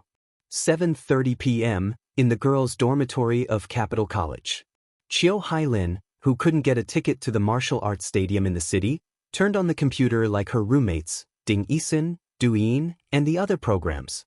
Then she saw the host, Lu Chang, and the guest commentator, Qin Sanqing. The only difference was that there were no snacks on her table, only a bottle of yogurt. Lu Cheng's first match today, right? Chiu Hailin asked. Yeah. Ding Yisun answered vaguely, her mouth stuffed with delicious salted egg yolk biscuits. It seems to be a special rule? Asked Du Yin, who usually didn't watch martial arts competitions but was attracted by the excitement around her. She tore off the packaging of her snacks and asked with a rice roll in her hand. Ding Yisun took a sip of water and said with satisfaction, of course. The three brothers of Qingdao, no, Mingdao will definitely team up. I read on the news that they applied for a special competition yesterday, 3 against 6. So Songqing University will have an advantage? Chiu Hailin was confused, but she didn't want to ask. She turned her eyes to the screen and listened attentively to the guest commentator. In the studio, the host Lu Chang guided the topic. Today's match is very important for both Songqing University and Mingdao. If Mingdao loses, it'll say goodbye to the national competition. If Songqing University loses, it'll be at a disadvantage in the competition for the first place in the group. Shanbei has already won 2 consecutive matches, and Capital is also at ease. They've already secured the first place in their group. No one in the other groups wants to be the second and be forced to fight with them earlier. Chen Sansheng said jokingly, "Think about it. There will be highlights like Shanbei versus Songqing University and Capital versus Huahai in the quarterfinals. I can only describe it with this line, it's too beautiful to watch. Actually, it's a good thing. At least the quarterfinals will get more attention." Lu Chang looked at his partner and said, "Sansheng, what do you think Songqing University has to win this match?" "It's hard to say. Mingdao is not easy to deal with. Didn't Tianhua Hai win only when someone was injured?" Chen Sansheng thought for a while and said, Lu Chang nodded. The He brothers' ability to advance and retreat as one is indeed very strong. If not for the influence of Xing Jingjing's illusion ability, Huahai would have had to pay a price to have a chance of winning them. At least, and Chaoyang's energy consumption would have doubled. Yeah, that's the strongest point of the He brothers. They seem to have telepathy and are able to maintain the formation while moving at high speed. They can attack with tacit understanding instead of staying in the same spot and being attacked passively. That day, and Chaoyang couldn't pay attention to one thing and lose sight of another. Chen Sansheng added, "It's not impossible for Songqing University to fail miserably." Lu Chang laughed when he heard that. "How is this a sewer? With the strength of Mingdao, they can be considered as a big river. Their active attack can effectively offset the advantage of the other teams, and they can even restrain the strong points of the opponents. But then again, the Bing formula in Lu Cheng's Buddhist incantation of 9 words has a special effect of mental attack. For now, the formation of the He brothers is more afraid of this kind of attack. Didn't I say that before? Hudong is actually very similar to Mingdao. They just need to let the 3 substitutes and Wu Yong, the main force, go down directly to avoid being affected. Yu Ji is a good shield, and Han Peipei is a wandering infrasound. How can the 3 brothers last longer than a monster that can explode multiple times? Chen Sansheng laughed. As for Lu Cheng's Dharma seal of 9 Buddhist incantation, I noticed that it is used by combining hand gestures and visualization. It probably has a direction. Even if it doesn't have a direction, it will affect the person who is in the front the most. The effect will decrease as time goes by. This way, the 3 brothers won't be completely at a loss. Lu Chang took over the topic. "I'm looking forward to this competition now. Sansheng, have you noticed the hot topic on Weibo these days? You mean all-knowing man in ganghood is betting that Lu Cheng won't be able to reach the inhuman stage in his adult life." Chen Sansheng and all-knowing man in ganghood were both internet celebrities in the martial arts circle. They were familiar with each other. "Yes, what do you think about this? Who do you think will win?" Lu Chang asked with a smile. Chen Sansheng replied tactfully, "I really can't tell. Lu Cheng is a martial artist who is good at creating miracles. He can almost overturn other people's predictions every time. What all-knowing man in ganghood said is not unreasonable. I was in a dilemma. After careful consideration, I felt that both of them were possible, so I went to bet on Lu Cheng will reach the inhuman stage in his adult life." "Huh, why? You said no, and you were confused, but your body was honest?" Lu Chang joked. "Not really. I just thought that the odds were high. Anyway, I didn't spend much money. What if a miracle happened? Wouldn't I make a lot of money?" Chen Sansheng laughed at himself. Lu Chang shook his head. "How do you think gambling companies make money? The higher the odds, the more money they give to the gambling companies. Okay, let's stop talking about this. Let's look at the highlights of the first 2 rounds of the competition." "How can there be highlights of the first 2 rounds of Lu Cheng's match? It's only a few seconds." Chen Sansheng raised his bar and waited for the countdown. In the locker room, Geezer sure drank a mouthful of wine and looked at his teammates with a smile. "There's nothing to say about this match. You all know how good the three boys of the He family are. Lu Cheng, Lin Ke, Yenjika, Li Mao, Kai Zhongming, Lin Hua. The six of you will fight. Don't be too nervous. Remember what you usually practice. Don't look at me, brat. I'm not talking about you. Lu Cheng and the others answered excitedly. Their morale was quite high. When the match was about to start, they asked Sun Jian, He Zi, and Wang Dali to join them. Once again, they gathered in a circle and shouted together, "We'll win. Songqing University will win. If we win this match, we'll be in the top 8 in the country. Even if Hudong can beat Huahai, we'll lose the next match and enter the stage of the competition. We're not targeting anyone by shaving Hudong's head." After shouting the slogan, Lu Cheng pushed open the door of the locker room and took the lead to walk out. The crowd was like a sea, and the overhead lights were as bright as day.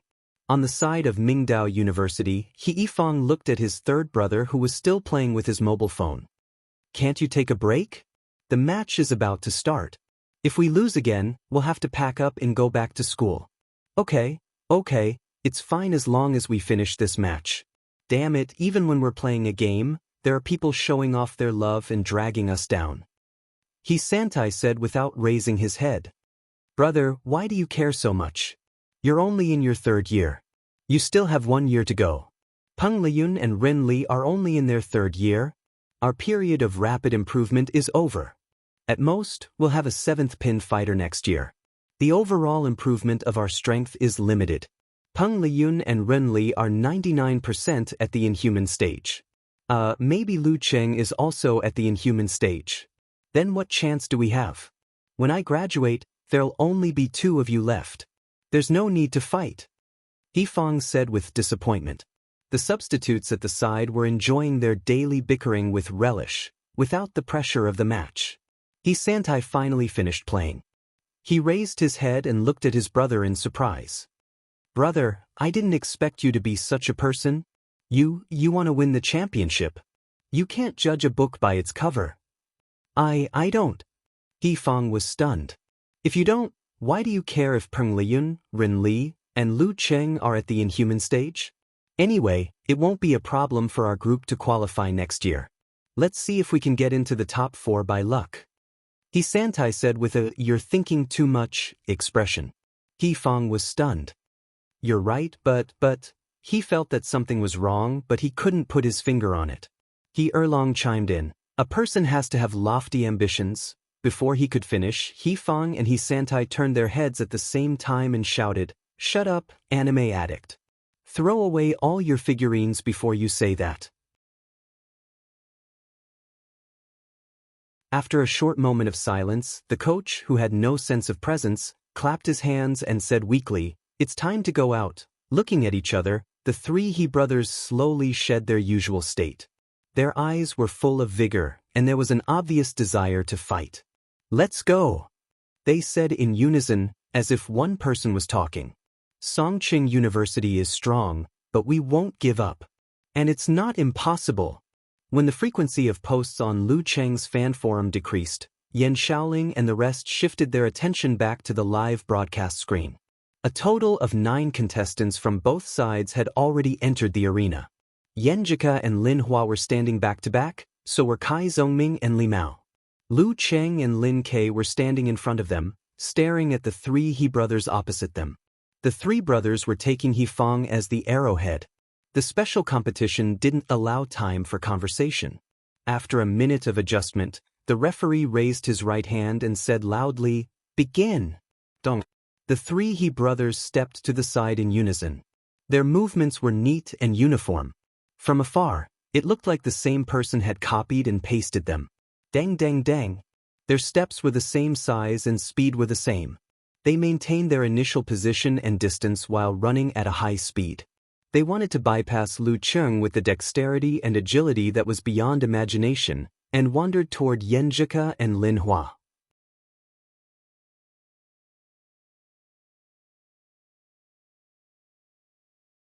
Chapter 373. Is this a shadow doppelganger? Except for their height and appearance, they look exactly the same. As soon as the match started, similar comments sprung up like bamboo shoots after a rain in the forums. Weibo, and bullet screen. Lu Cheng flicked his wrist and shook out a ball of glittering white cold light and a tyrannical red fireball, blocking the three He brothers from the ground and the air respectively, burning ice and fire. Then he bulged his leg muscles and pulled up his pants. Like a cheetah on steroids, he turned his body sideways and fiercely pounced on the back of his enemies to kill them. Yanjika and Lin Hua kept a very close distance and took the initiative to move forward to meet their opponents. Lin Ke, Li Mao, and Kai Zhongming also came to attack them from two sides. At this moment, the He brothers stopped halfway and turned around to face Lu Cheng in unison. The cold light on the ground and the fireball in the air brushed past them and exploded in a place where no one was around. Flames and smoke filled the air. Lu Cheng was right in front of him. Without slowing down, he straightened his back, pulled back his right arm, and threw a forward punch at He Fong, who was in the middle of the group. He Fong's arm turned into a sword and turned back to slash horizontally. As soon as he touched Lu Cheng's fist, he felt that his opponent was much more powerful than him. He couldn't help but stagger back and take a step back. He had expected this. His shoulder exploded with strength, and the long sword turned into a half-arc, turning the slash into a lead. He led Lu Cheng's fist to hit him. This combined with Lu Cheng's momentum made He Fong's center of gravity shake, and his body moved forward. At the same time, He Erlong and He Santai, who had maintained a distance of half a step, moved. One of them rushed forward and thrust out his right arm at high speed, aiming for the opponent's waist. The other took a step forward and kicked between the opponent's legs, forming a perfect coordination with He Fong's lead. Heaven and Earth Mortal Sword Formation. Their real target was not Lin Hua and Yanjika at all. It was just a diversion.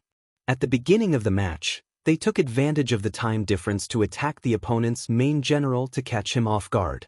In the face of such a terrifying pincer attack, Lu Cheng quickly took a deep breath and let his qi and blood flow back to his lower abdomen.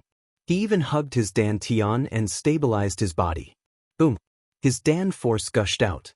His left hand held horizontally and rebounded towards He Erlong's right fist like a pipa. Then, an electric current passed through his tailbone and his right leg bounced out like a conditioned reflex. He stood on one leg. Lu Cheng's continuous moves seemed to be in a hurry, but in fact, there was order in the chaos. There was a distinction between the front and the back, and there was a distinction between the primary and secondary. He was able to see through the attacks of the two enemies as clearly as if he was watching a fire. Put, bang. The surface of He Erlong's fist was struck with 5 blood-red marks, and He Santai's whip kick was sent flying back. Fighting 1 against 2 and not falling into a disadvantageous position. If Lu Cheng was the only enemy, He Fong, who had retreated, would have rushed forward again and attacked Lu Cheng's central palace. He would have played the rotation of the Heaven and Earth Mortal World Sword Formation to the best of his ability, making the 6th Pin Mighty One of the Dan stage unable to deal with him. However, Songqing University had the advantage of numbers. Lin Ke, Yanjika, and Kai Zhongming were approaching. Of course, He Fong didn't want to fall into such a tight encirclement at the beginning. He retreated and turned around. While Lu Cheng was dealing with He Erlong and He Santai, he suddenly rushed to the front of Yanjika and Lin Hua, twisting his waist and back aggressively and swinging his arm. But his fist was like a sword tip, slashing at Yanjika's face like lightning. Yanjika didn't panic. She followed her usual practice and braced her feet, ignoring everything else. With a crack, she raised her arms to block He Fong's fist. Lin Hua, on the other hand, didn't defend. She took half a step forward and chopped down with her fist. If they were facing only one enemy, the principle of their cooperation was one to defend and one to attack. At this time, He Fong suddenly dispersed his strength and rolled his center of gravity like Mercury. He moved to Yanjika's back like a ghost, which made her defense ineffective and also made Lin Hua's attack miss. But He Fong lowered his waist and punched at the right side of Yanjika's back like the seabed collapse. If it were any other enemy, he would have punched directly in the spine. But facing such a beautiful girl, he couldn't help but show some mercy. As someone said, being good-looking was equivalent to weakening the supernatural ability of charm. On the other side, He Erlong, who had 5 bloody scratches on the back of his hand by Lu Cheng, took advantage of Lu Cheng's golden rooster stand to withdraw. He followed He Fang and rushed to the two girls. He shook his left arm and hit Lin Hua, who was trying to save Yen Zhika. He Santai, on the other hand, tapped the ground with his toes, turned around, and ran like the wind toward Li Mao and Kai Zongming. Lin Ke changed his direction midway to help him. Lu Cheng put down his right leg, stamped on the ground, and rushed toward his girlfriend. This was another rotation of the Heaven and Earth Mortal World Sword formation, which temporarily divided the 6 people of Songqing University into 2 groups. Yen Zhika knew the situation was not good when her defense failed. She imitated her boyfriend's reaction and leaned forward quickly. Taking advantage of the situation, she tightened her left leg and swept it backward. Then she tightened her left leg and swept it backward. The back of her foot kicked He Fang's arm in time to block that dangerous blow. But her strength was not comparable to her opponent, who had been in the Dan stage for a long time, so her kick failed to move the enemy. If she wanted to borrow the force to stand up, she would only fall into the following chain of killer moves. Thinking of this, Yen Zhika didn't withdraw her leg. Instead, she tightened her fascia and stopped the rebound. She shook her ankle lightly and stepped on He Fang's arm. Using the force, she jumped back and approached her boyfriend who was about to arrive. He Fang didn't spare Lu Cheng after gaining the upper hand. He seemed to have completely ignored Lu Cheng. He took a big step forward and approached the girl who hadn't had time to steady herself. Lin Hua was forced to take a step back by He Erlong's punch. He barely held on and was in imminent danger. At this moment, Lu Cheng had already arrived. He stretched his body as if he had transformed into a giant. The muscles of his right arm tightened, and he threw a punch at He Fang. His other hand shook out a white cold light, which quickly swam toward He Erlong to save He Fang from danger. He Fang didn't dodge. He bulged his muscles and tendons, jumped half a step, and waved his arm in the opposite direction to block the attack. Bang! When the two of them collided, He Santai was forced to step back to reduce the force. However, He Santai, who had been pouncing on Li Mao and Kai Zongming, suddenly stopped midway. He stomped on the ground and turned around fiercely. Like a big bird, he pounced on Lu Cheng's back and launched another pincer attack, leaving Lin Ke, Kai Zongming, Li Mao and the others behind. The rotation of the Heaven and Earth Mortal World Sword formation was at will. In this situation, Yen Zhika, who had steadied herself, turned her body sideways and hit He Santai with her elbow. She wanted to block the attack from behind for her boyfriend. However, Lu Cheng and He Santai didn't have that kind of telepathy. When he was attacked by He Santai, he hesitated, and He Fang took a few steps back. Then, He Fang made a half-circle to escape from the lock-on and approached Li Mao and Kai Zongming. At the same time, He Erlong also gave up chasing Lin Hua. After dodging the ice burn, he cooperated with He Fang and rushed toward the two boys from another direction. Bang! He Santai blocked Yen Zhika's elbow attack and changed his direction to avoid Lin Ke's punch from behind. He drew an arc in the air and rushed toward Kai Zongming and Li Mao. In an instant, danger came. Kai Zongming, who never had stage fright, couldn't help but feel nervous. He quickly calmed down and visualized the scene of a snowy mountain collapsing. He threw a blast punch at He Fang, who was approaching at high speed.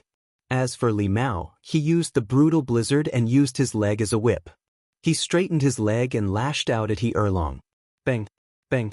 He Fang and He Erlong chopped with their hands and legs, easily breaking the two men's attacks. With them in front, He Santai did not stop. He overtook them in the middle and punched Kai Zongming and Li Mao's faces with both fists as fast as lightning. In a panic, the two boys either shrank back or retreated. They lost their posture and were about to be defeated by the He brothers. Fortunately, Lin Ke and Lu Cheng were close. The three brothers didn't take the risk. They split up and left in an arc in 3 directions. Bang! Bang! Bang! Bang! Bang! In the following battle, the He brothers were like practicing plum blossom dummies. They kept moving between Lu Cheng and the others. They didn't want to take the credit and didn't take risks. They kept running left and right and couldn't stop. The Heaven and Earth Mortal World Sword formation is really extraordinary. In the live broadcast room, Chen Sansheng applauded. The formation was not only about defending, but also about attacking in different directions and setting up the whole formation. Sanxing, can you tell us what's so good about it? Lu Chang asked with a smile, seeing that the situation was stable and they had enough time. Chen Sanxing answered with a smile, you can pay attention to this. From the beginning until now, although the He brothers outnumbered their opponents, they have been outnumbering them. But it's because they have been using their footwork, wandering, and rotation to create a local advantage. If you're interested, you can carefully study their wandering route and the changes in the distance between them. It's very interesting. If it goes on like this, the 4 weaker members of Songqing University will be defeated sooner or later. Not to mention other things, they can't beat the He brothers in physical strength. At that time, Mingdao will have a real advantage in numbers. It sounds extraordinary, but it seems that Lu Cheng and the others haven't used their full strength yet. They haven't even used the Buddhist incantation of 9 words, Lu Chang said thoughtfully. Chen Sanxing analyzed, even if they used it, it might not be effective. The He brothers keep a good distance from each other. You can affect one of them, but not the other two. Moreover, they can help each other in time. Unless Lu Cheng can use it continuously, but I don't think so. Otherwise, he can finish one of them quickly by using the Bing sound and the Xing sound. That makes sense. Lu Chang sighed. At this time, seeing that the battle was getting more and more intense, the He brothers were led to better positions by Yan Zheke and the others. Lu Cheng winked at Lin Ke, raised his hands, and drew the ancient characters. He exhaled at He Fong and said, Bing. Ambushed from all sides, He Fong was suddenly stunned and fell into a daze. He Erlong and He Santai didn't even think about it and went to help. The alarm would be lifted in 2 seconds. At this moment, they heard another mysterious low shout in their ears. But this shout was not made by Lu Cheng, but by Lin Quebec Lin Ke, who had been neglected all this time.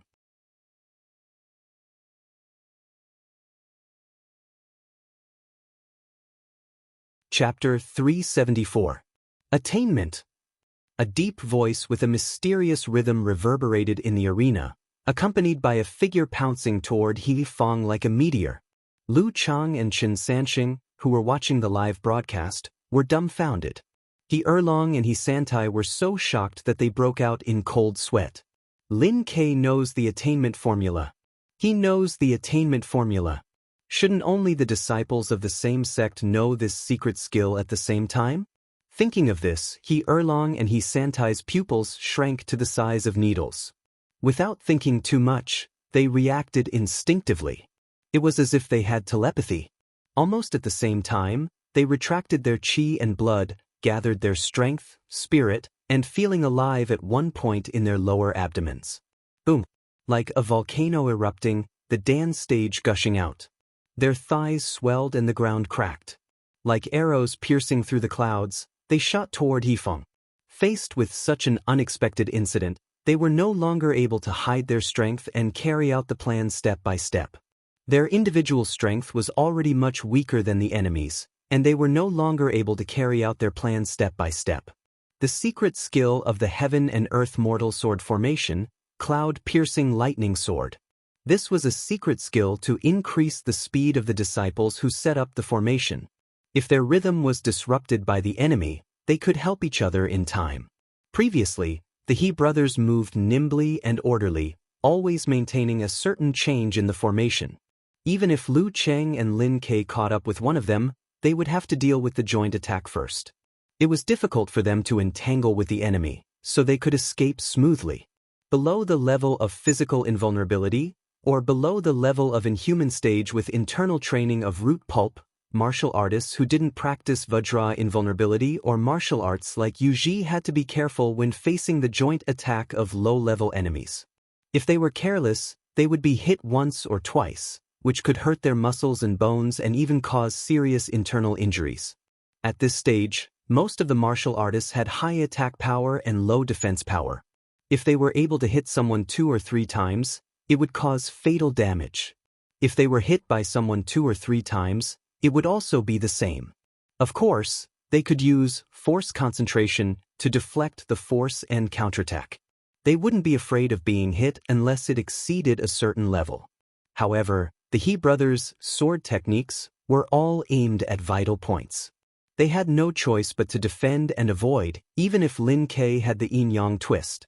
It was precisely because of this that the He brothers not only did not use the cloud-piercing lightning sword in the previous rotation, they did not even use the Dan stage explosion. They had initially completed the strategic goal of preserving themselves and dragging down the weaker enemy. But now, Lin Ke's unexpected attainment formula and Lu Cheng's army formula worked together perfectly, disrupting their plan and forcing them to unleash their full strength in haste. Bang! Bang! He Erlong and He Santai's lightning sword pierced through the clouds. Taking advantage of the short distance between them, they were only half a beat behind Lin Ke and were about to reach their big brother's side. In that case, Lin Ke would have to disregard his own safety and force a move to defeat He Fang, who had not yet recovered from the army formula. But if he did that, not only would he leave the field at the same time, there was also a small possibility that he would be injured, which would seriously affect the rest of the competition. At this moment, Lin Ke, who was about to create a sonic boom with his afterimages, suddenly stopped, just like he did every time before he performed Meteor Burst. He Erlong and He Santai didn't expect Lin Ke to stop, so they missed their target. They brushed past each other and rushed to He Fang's side. Bam! Lin Ke retracted the momentum of the emergency brake and immediately used force concentration and yin-yang twist to redirect them to the soles of his feet. He stomped hard on the ground. The 16th move of the fighting sect, ground cracking. Clang! The arena shook twice. He Erlong and He Santai didn't have time to retract the momentum of the lightning sword, piercing through the clouds. They lost their center of gravity temporarily and almost collided with He Fang. He Fang was even more embarrassed. He had just recovered from the sharp and fierce feeling of the army formula when a crack appeared under his feet and gravel spurted out. He Fang jerked his left foot up and his body leaned back. His head was still dizzy and his muscles were still trembling. Lin Ke took a step forward and took advantage of the momentum to leap into the air like a mighty falcon. He leaped over He Erlong and He Santai, who were blocking his way. Then he stretched out his hand and pushed He Fang, who was trembling in fear because of the army formula and had lost his stance because of the earth fissure. Lin Ke jumped over He Fang, turned around in midair, and landed on the ground. The referee at the side immediately pulled He Fang over and threw him out of the ring. He was still dizzy, so he was out of the fight. He Fang was eliminated. If Lin Ke had used his full strength, the audience would have heard the sound of He Fang's neck bones breaking and seen his head being pressed into his chest. He Erlong and He Santai knew that they had lost, but they didn't want to admit defeat. They immediately bumped into each other and used the momentum to rebound. They turned into an arc and rushed toward Lin Quebec. They wanted to take advantage of the fact that he hadn't regained his footing and launch a series of attacks to get back at him. But at this moment, they heard the wind behind them and saw a shadow looming over them. Lu Cheng was closing in at high speed. In the audience's eyes, after Lu Cheng used the army formula, he slowed down for a while before pouncing out. He arrived in time when Lin Ke rushed, paused, and leaped. The hair on their backs stood up and the shadow appeared under their feet. He Erlong and He Santai trembled and didn't dare to continue attacking Lin Quebec. They swayed their center of gravity and changed their footwork. Once again, they drew an arc and moved quickly. But without He Fang, Lu Cheng and Lin Ke could each lock onto a target and chase them to the end. They didn't have to worry about being attacked by Lu Cheng's rotation. If He Erlong and He Santai really wanted to close in, it would be 2 against 2. The 4 of them were not the only ones in the arena. Although Yan Zhika, Lin Hua, Kai Zhongming, and Li Mao had lost a lot of energy after fighting with the mighty ones of the Dan stage, they were not at their limit and could still block the opponents. With their interference, He Erlong and He Santai were gradually restrained and the distance between them and Lu Cheng and Lin Ke was getting shorter and shorter. Bam! Lin Hua gathered his remaining strength and quickly pulled back his leg to kick forward, forcing He Erlong to either fight back or change his direction. With his center of gravity like Mercury, He Erlong moved his spine in time and dodged to the left of Lin Hua. But Yenjika was waiting there. She jumped half a step, lowered her shoulders, and hit his abdomen with a crushing punch. He Erlong took a quick breath and suddenly contracted his lower abdomen. He then forced himself to move sideways, trying to bypass Yenjika.